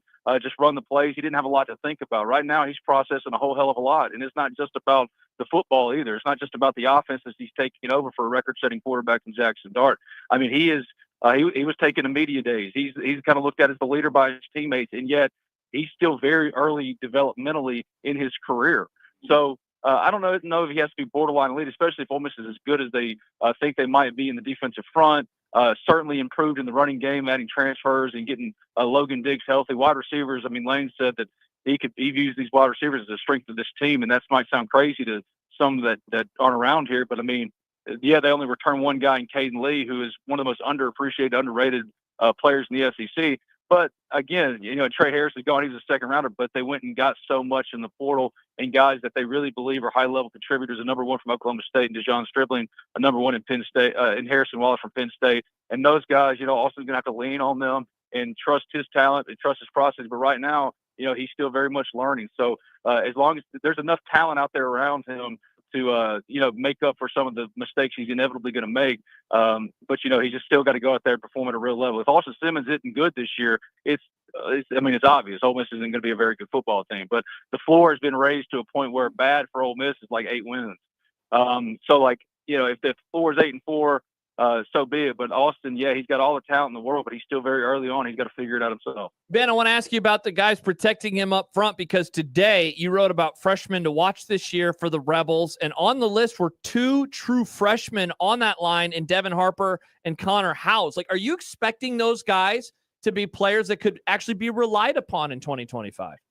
Well, that was more in regards to the lack of development of high school offensive linemen in 6 years under Lane Kiffin. If there's one area where you can say it's a legitimate criticism, like Preston Cushman's pushing to start for Central Florida now. There are players that came in and signed out of high school that never did anything at Ole Miss and then transferred out, and now they're getting opportunities elsewhere. Like Devin Harper's probably the best, most talented offensive lineman that Lane signed in his 6 years. But can he get on the field? Well, if he doesn't, I think that is another. It raises a bigger question than what we're even talking about. You know what I mean? So it was more about that. Like those 2 guys, they're talented. They've got a real opportunity to mix into the rotation, but they're very veteran laden up front.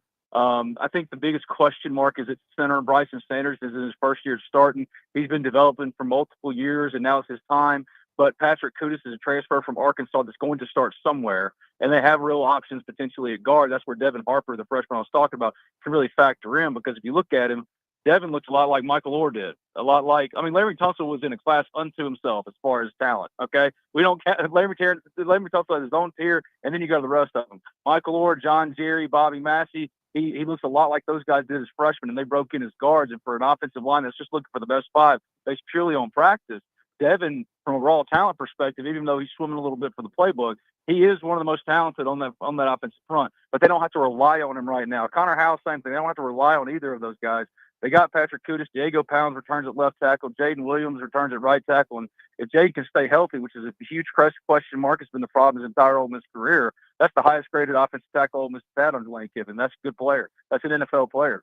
At guard, P.J. Wilkins is a transfer from Charlotte. Delano Townsend is at the other guard, a transfer from UAB. It really comes to, can Bryson take over at center in order for Patrick Kudus to go where he needs to go, probably at one of those two guard spots, and that adds some depth to the room. But regardless if they're starting or not, I think both of those guys will mix in. They'd love to have a rotating 8 up front, which really they just haven't had the luxury of. At least last year they didn't. And I think certainly both of those guys can get into that type of a rotation and get some real action as true freshmen. And but if they get to the place where they have to rely on 2 true freshmen this year up front, yeah, that could be a real problem. Ben Garrett, who covers Ole Miss for On3, Ole Miss 25 teams and 25 Grums. On the defensive side, this was a defense that last year spent a ton of time in the other team's backfield, but now a lot of that talent has moved on to the National Football League. As we look at that side of the ball, where are the biggest gaps that need to be filled?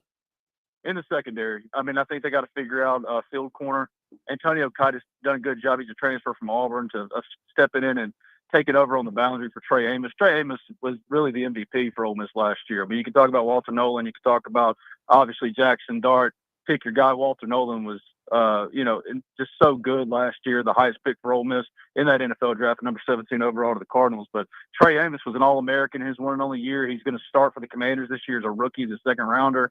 And that's just not easily replaceable. Ole Miss had some mixing and matching to try to figure it out on the field side for half the year last year before settling on Jaden Kennedy, who's now at Oregon, because they had the luxury of not having to worry about Trey Amos, who dominated one side of the field.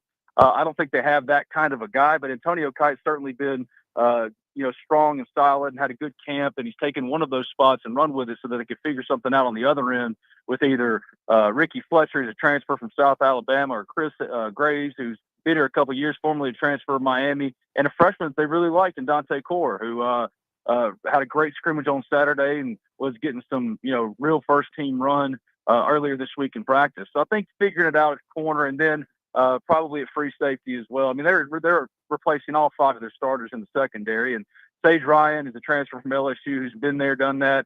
He's doing a great job for them at one of those safety spots. And then Kapina Gushkin's a transfer from Washington State. In their 4-2-5, they got this star position that's this hybrid linebacker safety. Kapina Gushkin's been manning that since he got here in the spring, and he's done a really solid job. So you've got some things figured out, but there's still so much unknown right now. And Ole Miss is about 18 days away, whatever it is, from kicking off against Georgia State. And I don't think they're really going to have that settled up until game time, just because they have some options, but I don't see the same kind of star power, certainly, that I saw last year in that secondary. So that's the one area where I'm really going to be paying attention to between now and the season opener, because, I think they got what they want up front. I think they've got some good mixing in and matching at linebacker with TJ Daugherty, paired with another transfer from Missouri State and Taj Chambers, who's super athletic, converted wide receiver, who has added 20 more pounds. He got to 35, but he hadn't lost that of the front 7 really taken care of. Can you get that back end settled and kind of operating like last year? Because, again, you're right, man. That was a record-setting group, a group that's going to be hard to replace, certainly, if even duplicate. And I know that they feel like they've got the right guys and the right seats on the bus in certain spots, but there's still a lot to figure out in that secondary. So, Ben, we wrap up each one of these top 25, or in our case, 25 teams previews with some rapid-fire, quick answer questions. Are you ready? I'm very talkative, so it's going to be hard, but I'll do my best. All right. Let's start it, Nick. Rapid fire. Rapid fire. You do not throw rocks at a man who's got a machine gun. Rapid fire. Most important player this season. Austin Simmons. Player that you're most interested to see how they contribute. Luke Haas, transfer tight end from Arkansas once he gets healthy. The minimum expectation this year at Ole Miss is what? Win 9 games. The thing you love most about this year's Rebels team is? Their 8-man rotation on the defensive line. The thing that worries you most about this year's team is? The secondary, the interior of the offensive line.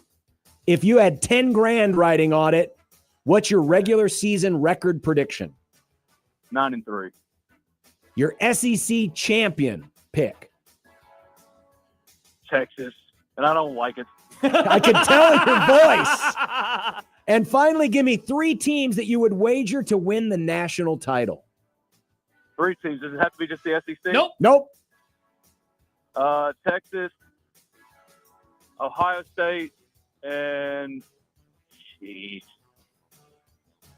I don't know. I'll go with Oregon. Oh, Ben, I mean, the ongoing joke. I like Dan Lanning. That's understandable. Yeah. That's understandable. I need Dan Lanning to win one just for proof of concept outside of the league that everybody wins the shit in. Okay, that's what I need. That makes sense. I need Dan Lanning to do the thing and prove that you can do it at one of these other places too. Good for Ohio State, good team, all that kind of stuff. Blah blah blah blah. Got the best player in college football in Jeremiah Smith. But if you're going to make me pick one team, it's going to be from the SEC. And right now, if I'm picking Texas to win, I'd pick Texas to win the national championship. My whole deal is this: Arch, and it's no knock on Arch. I mean, his uncle and his dad are legends here at Ole Miss, the 2 greatest players in Ole Miss history. Having said that, he's got the resume about the same as Austin Simmons, and yet he's getting all this 1-1 in the NFL draft next year and Heisman talk. The dude's still got to go out there and prove it himself. You know what I mean? Yep. So I'm not as bullish on Texas. I think LSU's a fraud. But other than that, any number of teams could win in the league this year. I love it. Ben, you were one of the best we've had in rapid fire. You were worried. We've had people like blow right through the music bed. I mean, long answers. You were quick. You were good. And that left us extra time to let you rant about Arch Manning. That's what I'm saying. That's what I'm saying. And it's less ranting about Arch. It's like let's not crown the dude until he goes and does it. That's all I'm saying. We love in the media to get, oh God, it's the next Manning. I get it. I get the obsession. I'm just saying that dude's gonna go through his peaks and valleys too, man. And honestly, if he's not what they need him to be, there's a real argument to be made that Texas won't be in the top half of the SEC this year. Anyway. Ben Garrett, Rebel Grove, on3.com. Ben, we appreciate it. Thanks. Thank you, Ben. Thanks, guys. Appreciate it. We need to be in the SEC. Well, that guy was awesome. We need to be in the SEC. Listen to the passion. Listen to the fire. Listen to the takes. The Big Ten is boring AF. Let's get in the SEC. I'm sorry, I'm leaning into this bit now. We know. It's SEC. not a bit. It's fun. Listen how much fun they have hating each other. Love this guy. Need him back on. Good get, Nick. I love this text that we got from Jeremy. Oh, no. Was it who? Here it is. Dan. I'm not used to a voice with a southern drawl talking like a New Yorker. I agree. This is messing with me. The first time he started talking, I was like, oh my gosh, he is flying through these words. That was good stuff. Yeah. I mean, hearing a southern accent talk fast, it'd be like, okay, can you even imagine a New York accent talking slow? Talking slow. No, you can't. Walking. Yeah. Hey, you can't imagine. Nice job, Nick. That's good. Thank you. Interesting sketch. The season is really going to be made or broken by the Georgia-Oklahoma back-to-back road trip before South Carolina. They also have Florida after the Citadel before an off week ahead of the Egg Bowl. But that's where the season is going to be decided. If this team and if Lane Kiffin, I loved your first question. I mean, look, 3 10-win seasons, which what was the 3 out of the 10 all time? That's nuts. I think he's done a really good job. I think the next step now is when you have a quote unquote lesser roster or at least a greener roster that you're still able to match that level. If they can get through this schedule again, challenging for 9 or 10 wins, I think that we can unequivocally say like, okay, he is that dude. Yeah. It's just, can they do it? I think the season is going to hinge on that 3-game stretch, but I'll give you one more game. Obviously the LSU game, you get by that LSU game in late September and I think you're feeling pretty good. Well, yeah, because then they would be theoretically, provided they don't stumble in one of the previous games. Yeah. If they're 5-0 at that week 6 idle, man, there's going to be a lot of talk. Rebels will definitely be in the top 10. They might be one of your teams near number 1. Yes, they could be. But yeah, that 3-game stretch at Georgia, at Oklahoma, South Carolina. Yeah, that's tough. Very, very tough. By the way, K Ford. Yeah.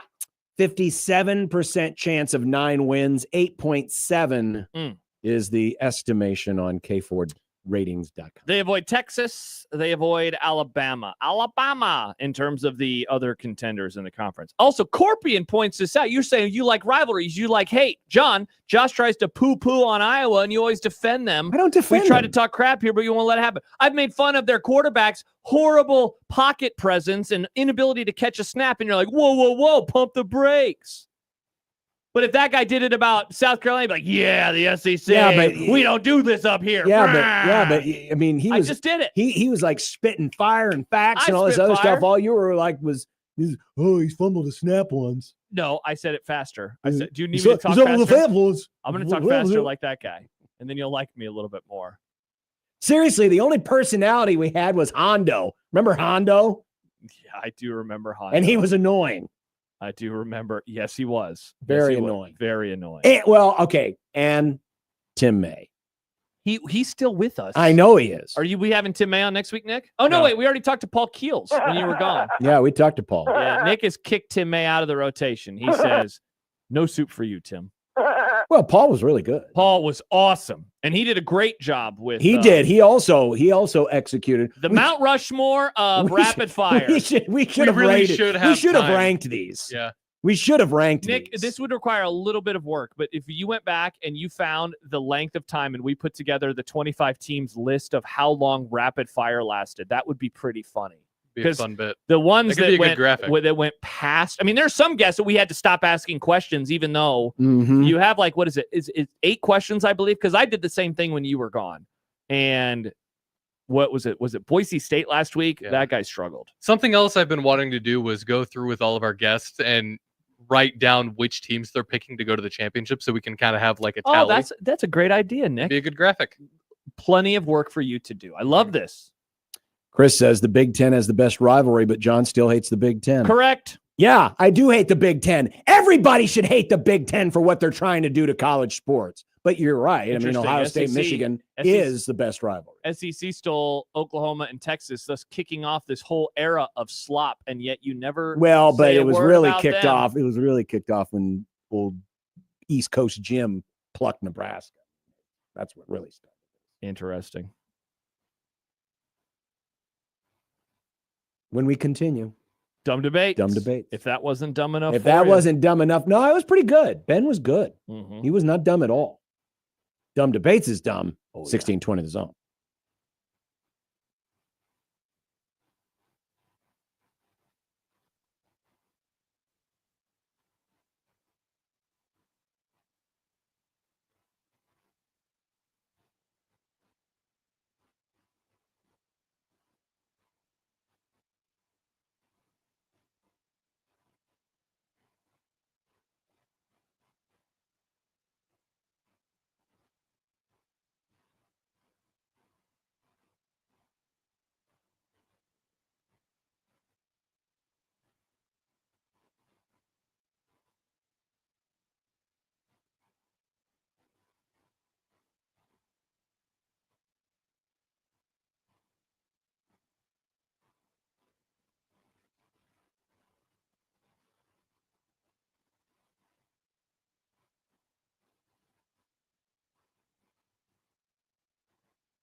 It'd be nice to have a boat. Throw. It would be nice to have a boat. Throw. It would be nice to have a boat. Throw. It would be nice to have a boat. Throw. It would be nice to have a boat. Throw. It would be nice to have a boat. Throw. It would be nice to have a boat. Throw. It would be nice to have a boat. Throw. When you're gone.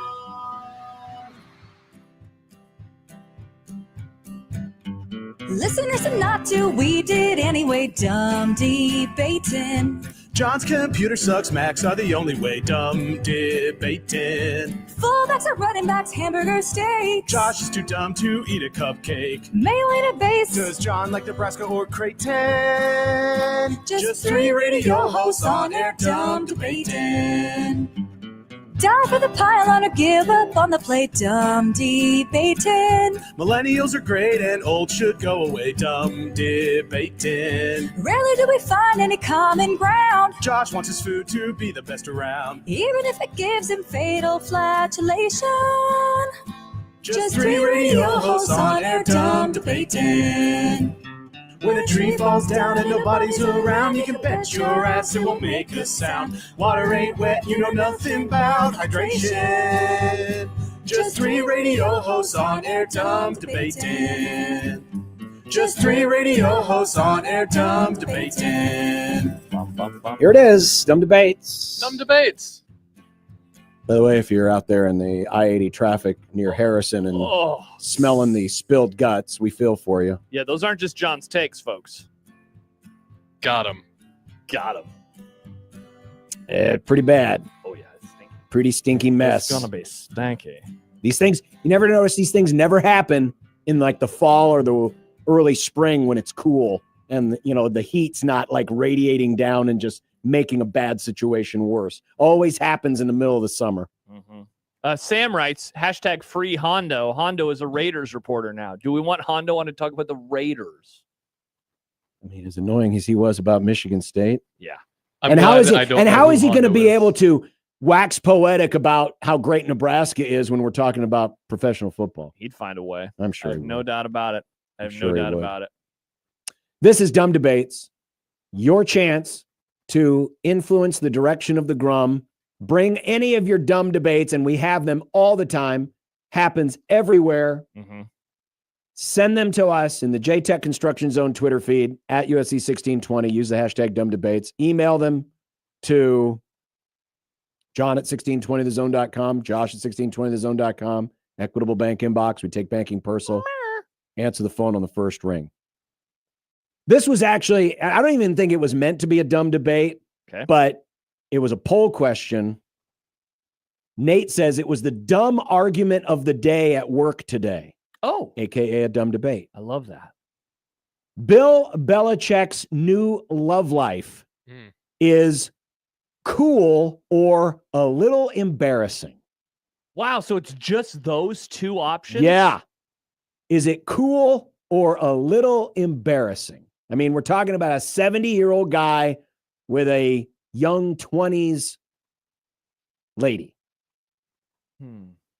I think on the scales of justice, with only those two options, I lean slightly more cool than embarrassing. I think it depends on where you are. I mean, if I guarantee you there are other 60, 70, 80-somethings out there that are like, yes, of course, this is the dream. It is. Old divorced guys love marrying young But if you're chicks. like a younger guy who, you know, that's one less out of the pool. And Nick, are you triggered? No. Oh, okay. Now, the thing that makes this, the thing that adds to this, though, is that I forget, Jordan is a little different. She seems to be very aggressive. Lots of takes. She has lots of takes, but she seems to be very aggressive with investments, with how they want to protect the whole. Ipe! Oh. Is she Bill Belichick's Ipe? I think what John is saying is feels like she's dominant in the relationship. Is Exactly, that what you're saying, John? which is why. And listen, there's nothing wrong. Oh, interesting. There's Belichick a sub. There's nothing wrong with the female being more dominant in the relationship. No, not God at all. knows it's the way it is in my house. Got him. Nice. But given that it's Bill Belichick and how controlling he is and how he seems to have yielded all the control of his personal affairs to her, I lean a little embarrassing. Andy says embarrassing. I'm 50 and don't want a 25-year-old. I just don't understand what they could possibly talk about. Me neither, Nick. Well, they must have something. She obviously scratches an itch that has been lacking in his life. Oh, I bet I know what itch that is. Well, yeah. I'm guessing. Congrats. Mm-hmm. But there are some 40 and 50 somethings that could do that too. I know. Yeah, I lean be slightly a little more cool, mature. but it's also I'm going to lean a little embarrassing. Nick, break the tie. Embarrassing. Embarrassing it is. I'm going to save mine for later. All right, I have one. No, I have a different one Oh, from a listener. Perfect. Oh, John please. writes, if your employer was going to send you on a fun and very cool trip, like maybe a football game at Arrowhead Stadium, but you had to share a bed with a coworker, would you pay out of your own pocket to get a hotel room, or would you share the bed? I would say, you know what? I'll stay home. Really? You wouldn't share a bed with, hypothetically, Matt McMaster? No, I'm not sharing a bed. Who would you most want to share a bed with that works My at the wife. Zone? No, that works at the Zone.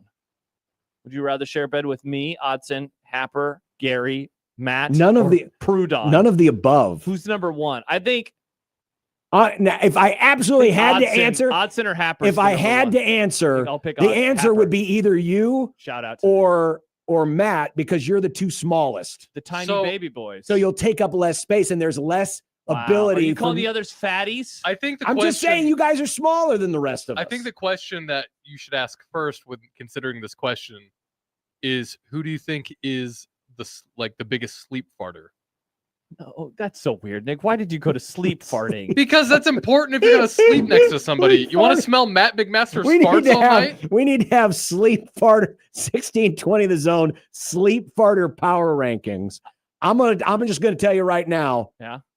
If I ain't in the top 2, Why, then you're an all-time sleep farter. I do sleep fart. Interesting. So I mean I'm up there, but I'm man enough to admit it. By the way, I would share a bed. I'm not going to pay my own hotel room. Yeah, I'd share a bed. Hotel room for this trip? Oh my gosh, that thing would be so expensive.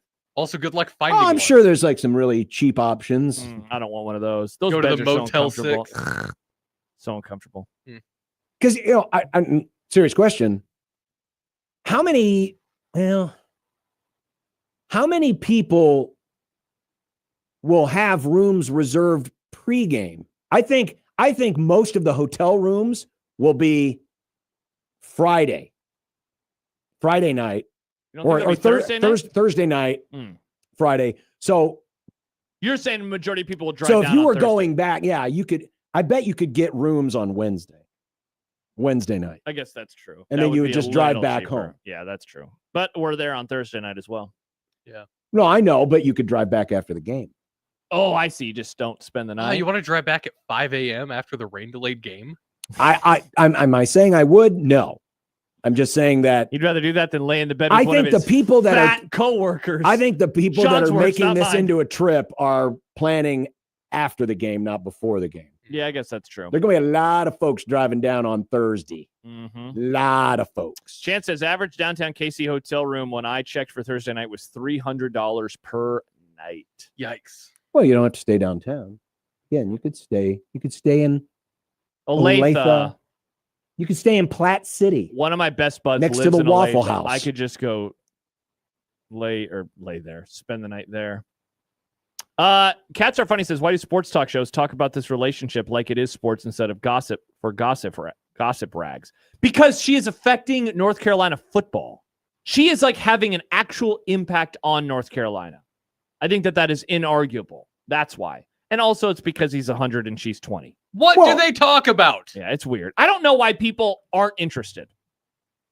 It is an interesting story. It is an interesting story. Yeah. Especially with the figure of Bill Belichick and his history and who he is. Bingo. His lore. Bingo. This is a weird Nick, step in it. What's your question? All right. So I came across this on the internet the other day. Are you going to post it for us? I am. It's right there. Okay. You have a 10-hour flight.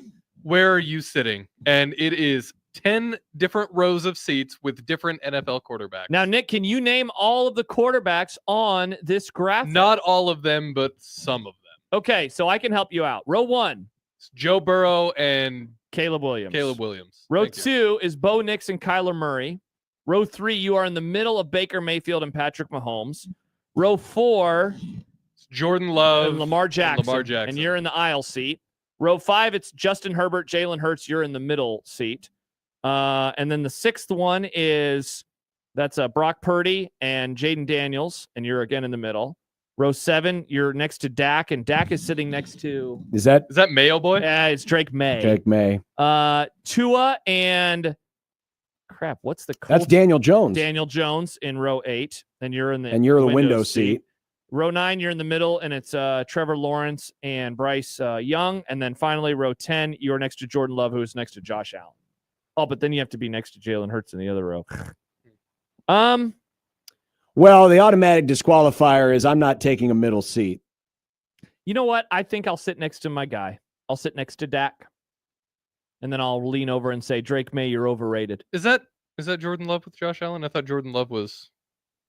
Yeah. And I will take the seat right next to you on the other side of the aisle. Oh, never mind. That's what's his name, Nick, from the Texans. Yeah. Because CJ. Yeah. Because not only am I on the aisle, but I'm also sitting next to Kyler Murray, who is tiny, and so he'll take up less space. And he probably brought a portable Xbox. And all I have to do is pretend like I'm Aaron Donald, and he'll immediately cower in fear, and I'll get the armrest. Interesting. Yeah, that's a good call, John. He is a tiny. So I love window seats on airplanes, famously. Yeah, if you're in an airplane, why would you not look out of a window? That is one of the most insane human experiences you can have. I do not want to sit next to incredible. Joe Burrow. He seems like a weird I dude. don't either, which is why I'm going to hang out with Tua and Mr. Colts. Daniel Jones. Daniel Jones is an idiot. Yeah, Tua's probably not that smart anymore. He's got to be pretty smart. Have you seen what he looks like, though? He looks like Eli, but dumber. So you're judging based on how people look. He never beat the Cowboys, so he's definitely a moron.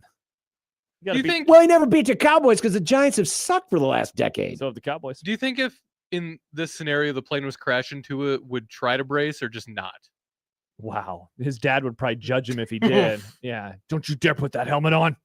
Chance writes, I'd pick 3 because Baker's a cool dude, but I have to listen to Kermit the Frog in my other ear. I mean, I would of all the guys on here, Baker's probably the guy I'd want to sit next to. But you don't want to sit next to him because he is a Creighton fan.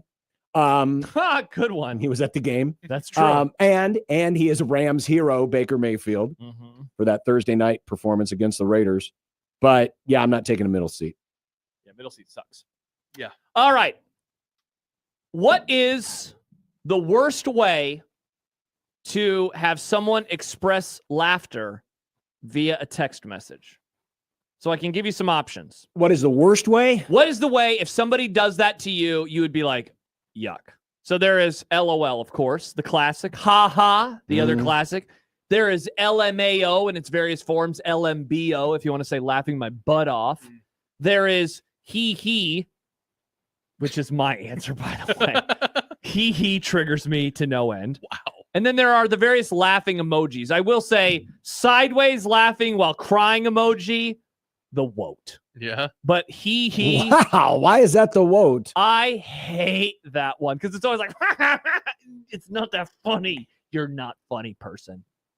It's bad. Okay. I don't know if I care.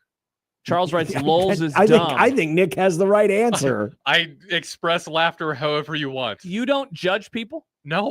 Interesting. Not with how they respond to laughing. Interesting. All right. Well, I mean, that's what makes us different as humans. I'm not against the use of the LOL or the abbreviations, LMAO. Charles just did the terrible emoji. Or the emojis. I do give extra credit points for people who use GIFs. Good Lord, you are 100. What triggers? What do you mean? So if I made a joke, or if you made a joke and I responded with like a GIF of somebody laughing, you'd well, be first like, of all, why are you responding to me with peanut butter? So if I did that though, you'd be like, "That's a good one, Josh." Actually, no. Well, it depends on the GIF that you use. You know what? I do have an answer for this. Oh, interesting. So you are willing to judge, but it's not one that you It's not on your list. What's that? That's fine. I'm open to any and all. It's just like reactions. It's like if you don't like it when people press the ha button. Yeah, or like it's fine, but only during text. Like it's okay, I guess, when it's on like a messenger platform, but via text it just feels Why does out that of place. bother you so much? I don't know. It just feels out of place in texting. Charles sends maybe my favorite one, which I should use more often: the skull and bones emoji to signify dead. I like that. You DED. tell a funny joke and you say dead. See, I think it's too easy to be misinterpreted as they didn't like it, like they want to kill you. No, see, you got to understand slang, John. You got to be hip and I cool. do understand slang, but I don't understand I don't understand emoji slang, and nor do I want to. So a eggplant is a penis. The peach is a butt. El Scorcho says, I hate bahaha. How do you feel when somebody says bahaha? I guess I haven't encountered bahaha. Sometimes I accidentally I like to use bahaha. Baha. You do? I Only have. response I ever see from you is K. Yeah. Or Y. That means yes. And that means yes. Not a John question. So maybe I'm busy. I never have seen a bahaha. Well, that's because you never sent me anything funny. That's not true. So back in the before emojis, yeah. If somebody was sending you a smiley face, instead of the colon close parentheses, did you ever get a :3? That's a cat. Yeah. Yeah, Did you ever get that as a smile? When have you sent me something funny? I don't know. I don't. Usually we just talk about work stuff. Right. Yeah. Yeah. Steve in the text machine. By the way, Sam did say response GIF. John might be relegated from Gen X to Boomer. Yeah, that's a tough hang, John. Good GIF, friend. You and Michael probably have a hilarious text chain. It's just a bunch of old man GIFs. It's just a GIF. I just like it. It's funny. Nice. By the way, he terrible. Go away. Steve asks, you have to live in one condition the rest of your life. Oh no, is it with a broken wrist? Hot and dry with no humidity and no rain, or hot and humid with rain but very moist. And is it the same temperature in theory? So hot is like 95 degrees. I mean, it could be, yeah. So it's basically, would you rather live in the desert? I would rather live in hot and dry. I cannot stand humidity. Yeah, I'll do hot and dry too. We're moving to Arizona. We're moving to Arizona. Learn how to speak Farron, boys. Nice. Yeah, that one's actually pretty easy for me. Yeah, that's why a lot of the retireds go down there. I realized somewhat recently. The retireds, I like that. Retireds. I mean, it gets close to a different word, but it's still pretty funny. It does. Very close. I've realized those are the people that moved to Florida. About myself within the last couple of years that I do prefer the dry heat. Like a 80-degree day, but a dry heat is infinitely better than 80 degrees but humid. You know, I haven't been to Arizona. Yeah, okay. I'll take that a step further. You're going to say like 90 degrees? 80, 90 and dry. Yeah. Is better than 80 and moist. You know, I don't know if I've ever been to Arizona in the heat of the summer or Vegas. So like I need to do that sometime, but I have to imagine that I would be in agreement. I've been in Vegas though briefly. Yeah. In the middle of the summer.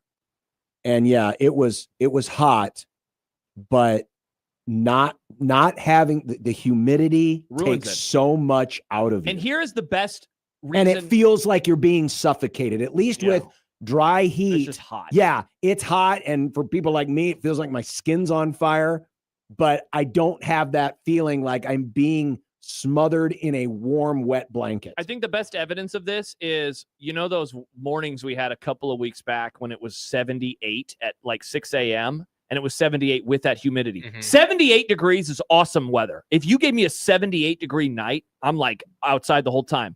78 degrees with that 90% humidity was among the grossest mornings of the year. So that explains it all right there. 78 and no humidity is like the best night you can have. 78 humidity is horrible.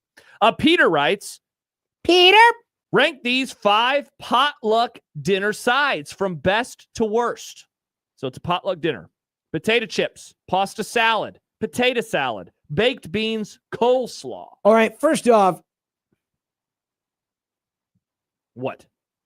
You gonna be triggered because of mayonnaise? Well, no. Again, that's where mayonnaise serves a purpose. Interesting. Because it's a base. But yeah, it's a binder. Chips almost seems like a cop-out because it's not homemade chip. I mean, people just buying a bag of chips, right? Sure. I mean, you can buy all of this stuff. I'll entertain it as part of the conversation. Okay. So Um, chips, pasta salad, potato salad, baked beans, coleslaw. see, and it also depends on what you're having with it. Well, let's just say I mean, this seems like a kind of a Yeah. summary. It feels like a chicken kind of deal. Well, I Oh, can was tell you gonna what's say, like, last. dog. I was going to say like dog. Coleslaw's last. Coleslaw, coleslaw and baked beans, he has listed as 4 and 5. I'm keeping them at 4 and 5. So Me now I got to too. figure out my 1 You through don't know, 3. you haven't got a problem with baked beans? I don't like baked beans. They're fine. Oh, baked beans are great. Yeah. Think I'll go pasta salad 1, potato salad 2, potato chips 3. And the only reason chips are third is you can have chips all the time. I don't really have pasta or potato salad very often, and so I'm always a little excited to have it. I'm going to go chips, potato salad, pasta salad. And then beans, coleslaw. Coleslaw beans. Coleslaw beans. Pasta salad. Speaking of Mr. Fart. Pasta salad, baked beans, potato salad, chips, space, coleslaw. Yeah, coleslaw's nasty. I have one more. Okay. Another thing I found on the internet. This person is asking, how many haircuts do you get a year? And they set the line at 12. What's a normal amount of haircuts to get in a year? Doesn't Damon like get a haircut every 2 weeks? I think it actually might be more often. It might, yeah. 12 is actually my answer. I go once a month. It's coincidental that you asked this because I am way past due. Way past due. So I'm growing mine out right now. I am probably, I bet I'm at 7. Wow. 7. It seems like they're getting spaced out about every 6 to 7 weeks. I'm trying to remember. See, but I always schedule mine because I have the same person cut my hair. So we're always like, hey, when do you want to come in next time? And I always just do a month later. Hold on a second. I got to think about this. I'm at around 4 or 5 a year. Wow. Yeah. See, I just got it. My hair grows so fast, and I don't like around my ears sometimes, and then my neck. Mine Get goes it pretty trimmed up. Mine grows pretty fast too. It just doesn't bother me when it gets longer. There is a certain point where, and as I've gotten older, that threshold has narrowed. Yeah. Where I'm okay with how long it is, but I'm still fine with it getting kind of long before my next cut. I think, if I'm not mistaken, I think I got my hair cut the week I was off before the College I was just World going to Series. ask you. I bet your last one was before the College World Series. I think it was. Wow. I'm way overdue. Chief says 4 per year. Tyler says every 6 weeks. I So am. that would be what, like 8? I meant to do it. What was it? 2 weeks ago. Got away from it. Got bit before you went to Iowa.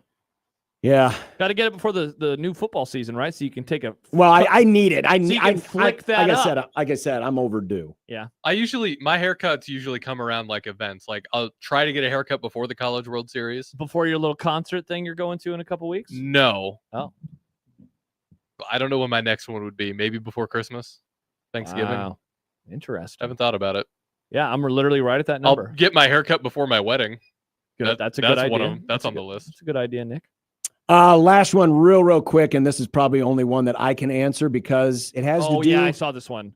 Jeff says, had my argument with the brother the other day. Which of these action shows from the 80s was the best? Magnum PI, Simon and Simon, The Fall Guy. Magnum PI, all day, every day. I only saw a couple episodes of The Fall Guy. Never saw Simon and Simon. Magnum PI, number 1. Fall Guys, is that with the a one bullet. they made as a movie? What's that? Did they remake Fall Guys a movie, or was that a different?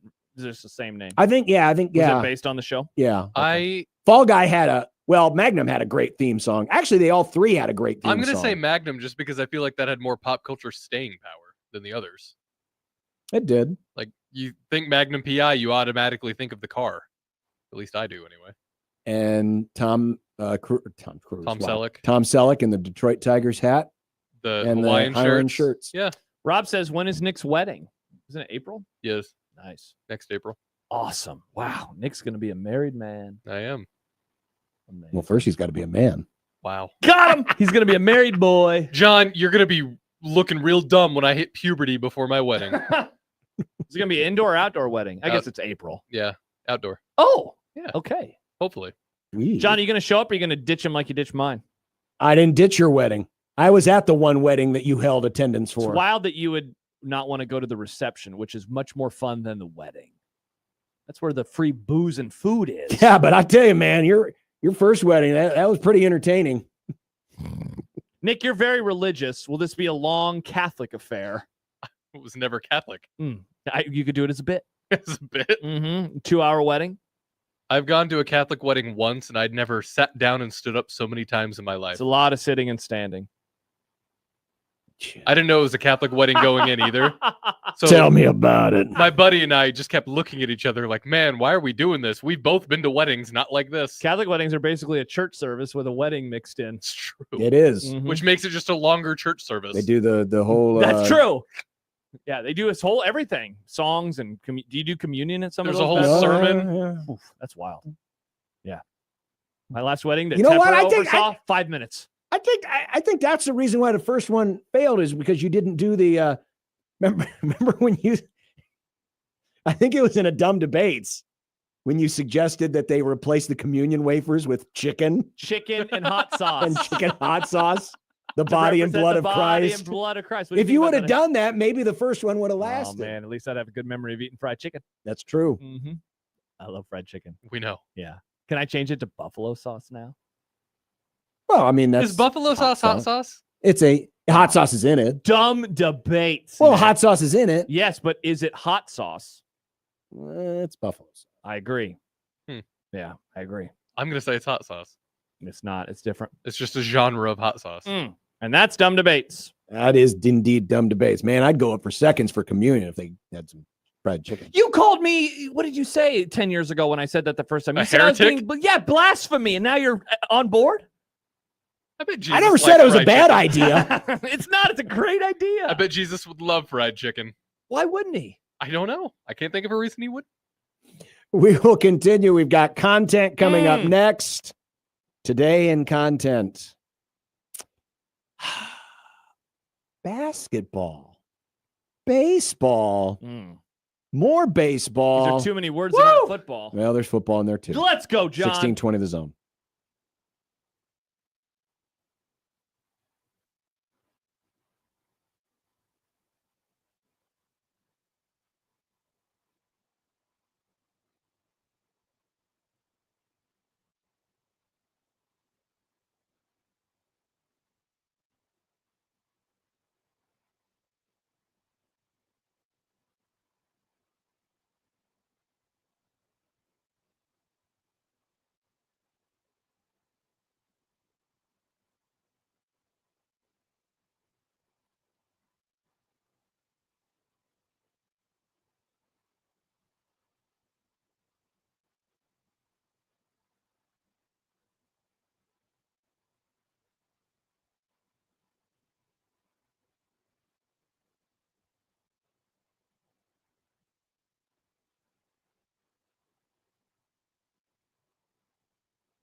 Look, I made you some Unsportsmanlike content.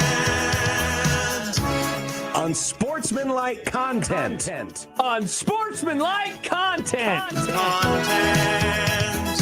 Content that's unsportsmanlike. Far be it for me to bring up Herdat versus Herdat crime, but Oh no, what happened with the TikToks? well, Padilla was complaining that because of the construction and the backups, because of the spilled guts, he wrote, I'm going to need the city of Omaha to get its stuff together because it should not take me longer to get from the 144th Street exit on I-80 to my apartment at 108th and Harrison than it took me to get from Lincoln to the edge of Omaha, to which Sauter pushed up the glasses up his nose and said, well, actually, that would be a state project if you're talking about the interstate construction on the bridge by Giles, not a city project. Got him. That's Nice. pretty funny. He's not wrong, but Also, does Jacob know about all the guts that are all over the place?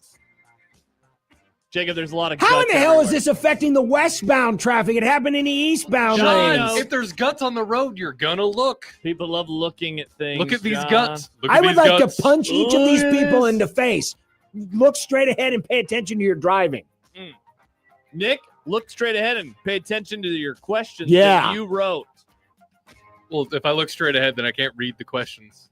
Look straight ahead at the computer screen. Look straight ahead into the questions. Something called college basketball report What? Okay, stop. put together a list of the top 25 college basketball programs Again, stop. right now, and your John's Creighton Blue Jays came in at 21st. UConn topped the list, followed by Duke, Houston, Purdue, and the defending champs, Florida. You got any takeaways on college basketball? Not one.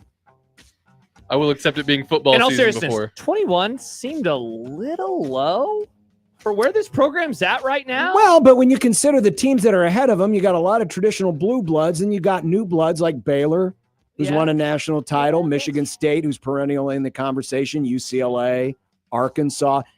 When you look at the teams, yeah, it's I guess hard that's for me. true. It's hard for me to say that Creighton should be ahead of any of the programs. Maybe Arkansas.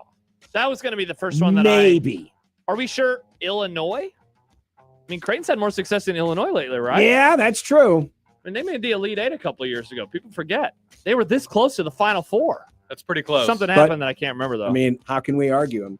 They list the Big East team as number one. Welcome to the Big East Well, college basketball. report. Nice. Oh, the whole sport. Or yes. the whole sport. Yeah. Can either of you explain what the hell is going on with the Big Ten? You got any predictions? So they put out a tweet earlier today, John, where it said our next era starts in 2 days. Is Taylor Swift going to the Big East? Or Big Ten? So it's a lock. It looks like a lock. That's right. That's That's what a this is, lock. That's a with the Big Ten padlock. logo in it. And then Yeah. Nebraska, did you see? No. Nebraska put out a similar thing. Yeah. What is this going to be? What are they going to do? Lock down their players and never let them leave? Is the Big Ten leaving the NCAA and forming its own thing? I mean, that wouldn't surprise me. I'm trying to figure out what involving locks matters. My gut tells me it's going to be something very Big Ten-y. Are they going to rob Joey? So it's going to be one of those things where they're sniffing each other's farts and think, oh, this is a great idea. And the rest of the world's like, really, dude? That'd be my first instinct. Yeah. I really don't know. I mean, honestly, what's gonna excite people more than the announcement they made a couple years ago that they were going to be on CBS, NBC, and Fox? To the fans, that's more exciting. I don't know if there's anything they could really do They're outside going of to the moon. Outside of the fact maybe they're Oh. going to give away free tickets to every game. I don't know.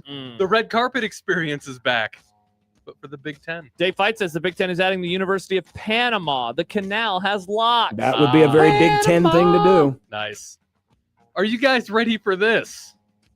At Auburn this year, the offensive play caller will shift depending on what down it is. What? Tell me more, Nick. Well, what the hell? You tell me more. Oh, okay. You're done telling me more. Yeah. So Derek Nix and Kent Austin are the co-coordinators. Yeah. Nix will be the guy who handles first down strategy and play calling. Yeah. Austin handles third down strategy and play calling. And then Hugh Freeze has a chance to overrule anything. Who's handling second down?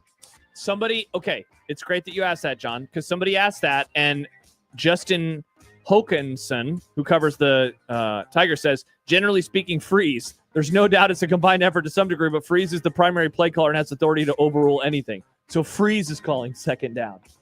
This is weird, man. Ice Age. What killed the dinosaurs? Okay. This is weird, John. On the surface, it sounds ridiculous. But because it's the SEC. No. John says, listen, hear me out. Listen, Iowa does this. He said, classic Big Ten. No. Hugh, I'm no supporter of Hugh Freeze. You think about, because again, it's about strategy and play calling. So one guy is focused. All right, we've got a bunch of third down plays and strategies for third down, and they hyper focus on that. Someone else is handling first down, which of course starts off every drive.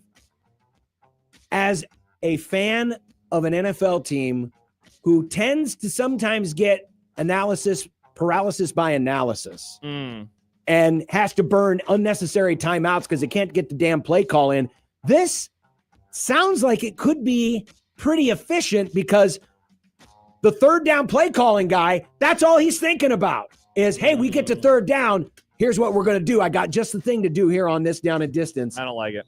I don't think it's the worst idea in the world. John Bishop here for taking play calling duties away for Tom Osborne on third down to make it more streamlined. Tom Osborne was a freaking genius. Hugh Freeze is a pretty good play caller, though.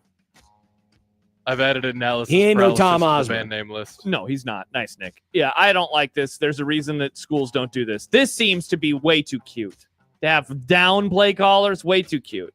And again, but you're hyper focused on the strategy of here's what we need to do. But you know, John, these play downs. calling builds on top of play calling, and so if the other person is doing something that you wouldn't have done, it could completely screw up the flow of everything. I don't think so. I do. I don't think so. Okay, well, we'll see how it works. Because, okay, that's the play callers. The players still got to go out and execute. If you're worried about flow, I'm more worried about the players than I am the coach. Is it Polad? Polad. The Polad family. It sounds like a superhero. I'm Polad. Well, they're not very super to some fans of the Minnesota Twins. Had some terrible news for Minnesota Twins fans. They've decided to stay the team owners. Needless to say, many Twins fans are not happy. I feel for the Twins fans. My uncle, who you know, Mark, big Twins fan. One of our great listeners. Oh, Dan is a Twins fan? Yes. Then them sucking is kind of funny. One of our great listeners, Sam, he's a massive Twin fan. I feel sad for him. He tweets about them, but he's also a Packers fan. I'd rather him be happy with the Twins than the Packers, if that makes sense. I feel for him. You like to see the Midwestern baseball teams do well because it says something about us as people. Sorry for the Twins. It does? Yeah, go Also, Midwest. The Twins have such a storied history, too. Remember Walter Johnson, John? I do remember Walter Johnson. He was not a Minnesota Twin. He was a Washington Senator. Who turned into the Twins. Nice. Yeah, but he probably didn't even know where Minnesota freaking was when he was Calling playing. him dumb, John? Well, I mean, a lot of people that live on the East Coast have no concept of anything outside of their neighborhood. It's kind of like Josh and the whole Western Nebraska thing. Nice. Speaking of popular owners, check out the richest franchises in the NFL according to Sportico. Nobody cares. Once again, the Cowboys lead the way with an estimated value of over $12 billion. Nobody cares. Since buying the team, Jared Jones has increased its value 86 times. Josh? Yeah, too bad they haven't won 86 Super Bowls during that time, Nick. Well, that would be physically impossible. Look at all these losers at the top of the list. Cowboys, No, losers, there's- Giants, I mean, losers, there's- Patriots, There's losers. one Super Bowl team. One Super Bowl I mean, the team Patriots have won Super of the last decade. Well, the Patriots have won in the last decade. Well, They won two of them in the last decade. One. No, they won 2016 and in 2018. Well, there's one relevant Super I Bowl see. champion on this list. Yeah, nobody cares about money. This is now become Big Ten and SEC fan version of our team makes more than your team. Don't care. What has this got me? Nothing. Sadness and ridicule. It's worked well for us. The Rams have become a better franchise since moving to LA. It's made the team more valuable, and with an owner who respects winning and does everything in their power to hire good people and then stays the hell out. But he doesn't like the Midwest, which is a tough look. He just doesn't like St. Louis, which we don't count as part of the Midwest. By the way, quick clarification. Travis says the Washington Senators moved to Dallas to become the Rangers. That is also true. 2 versions of the Washington Senators moved out of Washington. The original became the Twins. Then the team that they added as an expansion team became the Rangers. Baseball. Look at me. I know ball history. Good job by Thank you, Nick. Ken Burns. Congrats on the ball. From the bizarre world of my second favorite sport, baseball, comes this one-armed RBI single for White Sox prospect George Wolkow. Woke cow? So he's trying to call time. Yeah. Takes his hand off the bat. Umpire does not grant time. He only has one arm or one hand on the bat. And he just slaps at it. It's a fair ball. Wolko's going to try to beat And up it the works. play at first. He's safe at first, and Sprinkle comes in a score. Man, if I was on the other team, I'd be so pissed. And by the way, if you watch it again, it's not like it was more like just he's slapping at the ball. It's not like he's really trying. He just slaps at it, and the ball finds the bat, and he singles past the first You know what it baseman. reminds me of? It reminds me of when you're on the golf course and you're playing in a like a scramble, and you just kind of putt it. Yep. When you're just like you do that thing where it's like, if it goes in, we're counting it. If not, no worries. That's what it looks like. See, and it reminds me of like you're playing wiffle ball with like a child. Yeah, exactly. Whoop whoop. And it scores a run. I love baseball. How can you not love that? Wait, that's your second favorite sport? Yeah. Behind football? Formula One. Man, I miss hating Formula One, Nick. Hey, football's number 3. Where's the NBA? John Gruden won his latest court battle versus the NFL in Nevada Supreme Court. For now, the case can be heard in court and not in arbitration, as the NFL is suing to have happen. The case is over the leaked emails that led to Gruden's firing as Raiders head coach. Will we ever find out who leaked those emails? Oh, release the list. I would love to see why this happened and who did it. So could we get the documentation from the people who leaked it on why they leaked it? Is that a part of the potential? Well, I don't know about that, but just even finding out who did it. Because from there, then you can maybe trace, okay, here's the why motivation that they had to do it and what they had out for John Gruden. And of course, if you remember the emails that got leaked, Gruden was purported to have written some things that were offending. Oh, yeah. Lots of people. And then the Raiders suspended him, and then they eventually fired him. Yeah. And remember, that team was good. They made the playoffs that year, 2021. Even with Bisaccia as the interim coach, they made the playoffs. Bisaccia. Gosh, I forgot about that name. Will we find out who leaked the emails? I would love to, but it's not. You don't think so? I'll say yes. I'll say we do find out who leaked the emails. Do you not have the other one? No. Okay, I'll ask it. Jordan Love had surgery Tuesday to repair a ligament injury to his left thumb, but the Green Bay Packers expect the star quarterback to be ready for their season opener as another season of injuries began for the Packers QB. Remember he got hurt in game 1 last year. Probably. In Brazil. Yeah. You never want now look, this is his left thumb. He's a right-handed quarterback. So like that's the one positive, but man, he has been a player who gets banged up a lot. As good as he has been, and he has been good, he hasn't been elite, but he's been a good player. That's been tough for him so far. It has. It's hard to stay healthy in the NFL. Oh, yeah. Especially at the quarterback position. Sadly, some of us may have to experience that from the very start of the season. Yeah, because you have an old man. We do have an old man as quarterback. Yeah, I know how that goes. Old man with a bad back. Yeah. You should try KRT Athletic Muscle Cream, John. Tony writes, I don't think people were mad at Mitch for asking the question. I think it was that Mitch retweeted it joking about who was the jackass asking the question, and idiots didn't realize Mitch was talking about himself. I thought that there was some anger at Mitch Sherman for asking the question of Archie yesterday, though, before it resulted in Mitch quoting it and making a funny.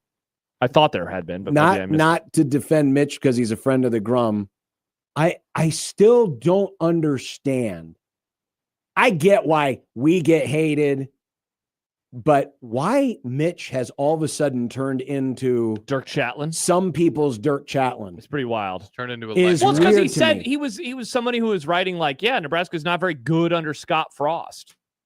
You know, which a lot of people were because he wasn't good. Yeah, people because he sucked. People do not forget they were horrible at that time. Why are we angry at people who are right? Thank you, John. Why are you angry at me all the time? Because you're not right. I was about that though. I nailed that one. We have some time. Do we have time, do you think, to unpack that question I asked during break? What question was that? Does anything before the BCS era should we count? Wow. I mean, Nick, that's a topic. That's not a end of the show. We got time for a topic. Okay. So Nick, here, state your case. State okay. what So the BCS era is 1998 onward, and that's when we went There's away a from game for a title. Yes, the game for a title. It's when we went away from the ranked poll voting or whatever, right? There was still polls and there were still rankings, and humans still had a place. But that was the first time that we had guaranteed 1 versus 2 at the end of the season. Do you think that we should count that as like this team has won this many championships, or should we restart it at 0 from 1998 onwards? And I'm not saying this to like erase Nebraska. Interesting. When's Nebraska's last title, John? 1997. Huh, interesting. Because do you think if they had the BCS set up before then, how many titles would Nebraska have? And I said, I bet that they would have the same amount of titles. It would just have come in different years. You know, like 95, nobody's stopping them. 71, nobody's stopping them. Also, they did play the number 2 teams at the end of both of those seasons. Mm-hmm. The more, not to push back against Nick's point, the more interesting question is if you have a 12-team playoff forever, then what does that mean for Nebraska? Because again, I bet in the end, they probably have the same number of titles. I bet it just happens in different years. In 82, for example, if 82 gets a mulligan and they can run through a playoff, maybe they win a championship, you know? But no, I don't think so. I mean, that would be erasing a lot of history. Now, one thing it would be erasing is... In my head, it would just be in its own separate era, but it wouldn't be like erased. It's like, yeah, you did it, but always have like an asterisk. One thing it would be erasing is all of these nonsensical claim national titles that some schools have. Tough. That's very tough. I still believe, yes, I'm a media honk, that if I were to do a cutoff point, I would do a cutoff point at the start of the AP poll.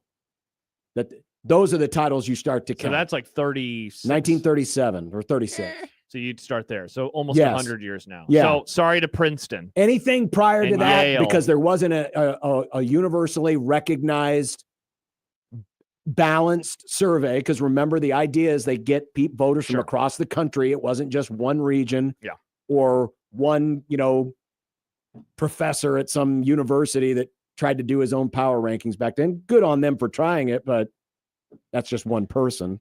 So I like going to integration. I think that's always a good place to, integration onward. But there are different eras, right? There is the realignment era and what we have gone into. You could go to the scholarship era, it's just that different eras, but I don't think we should erase them. That said, and I know you're not saying erase them. That said, in 40 years of college football still exists, we will view the advent of the playoff as more of the big. That was the change, because then it actually was decided on the field. Well, but by the time we get to that point, it'll be a super league. It'll be a super league, and we'll forget that BYU ever existed.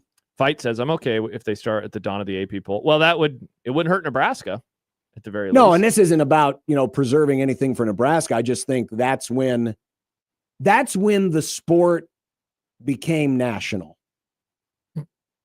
I'm sorry, I'm reading a tweet, not what you said. That's when the sport became national. Yes, for sure. Katie writes, Trump boy, Iowa fan trying to change history so it aligns with his worldview. Sad. Trump boy. Interesting, Nick. You can't change the past. Sam writes, the Packers just say NFL championships because we have 12 of them and only 4 Super Bowls. But those titles count. I mean, they were in an organized league that had an organized championship. Packer fans do be triggered, though, about how people say, yeah, they have 4 Super Bowls. And they say, well, actually, we have 12. Well, they do. That is kind of what I'm thinking. That's kind of what spurned this question. Yeah. was that. It was the Super Bowl? Yeah, the Super Bowl. Because like Thinking that about started football. and then suddenly people, that's what matters. It is interesting how we just kind of don't count a lot of it's not that we don't count it, we just don't think about it. We don't say the Lions have one world championship. We just say, yeah, they have 0 Super Bowls. Even though they have a world championship. The NFL existed solo for a long time without the AAFL or the AFL. Yeah, this is getting John a little scratchy. Yeah. Sorry, John. Throat's getting dry. Time for what's for dinner. Yeah, hopefully something to Hopefully my voice will come back. Yeah. 1620 the zone.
When you knock us down, we're going to get up, and on the way up, we're going to bite a kneecap off. Crust is good on your pizza, not your ass. I will eat your ass first. He's tough as a Woolworth steak. And then it's going to take 2 more shots to knock us down. All right. And on the way up, we're going to take your other kneecap. I'm ready to hang them up, gut them, and skin them, and chop them up. You know what? I'm ready. My daughters aren't starving to death. I'll eat my neighbors. And we're going to get up, and then it's going to take 3 shots to get us down. And when we do, we're going to take another hunk out of you. Cliff, what are you going to take away as your best memory from playing basketball at Boston College? Probably just like going out to eat. John, I said this to Nick off the air. You're going to be triggered. Quesadilla. Oh, enjoy those. Nice and thick.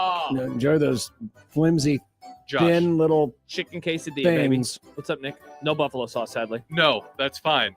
Try the Taco Bell Chipotle sauce with the quesadillas. I don't have that.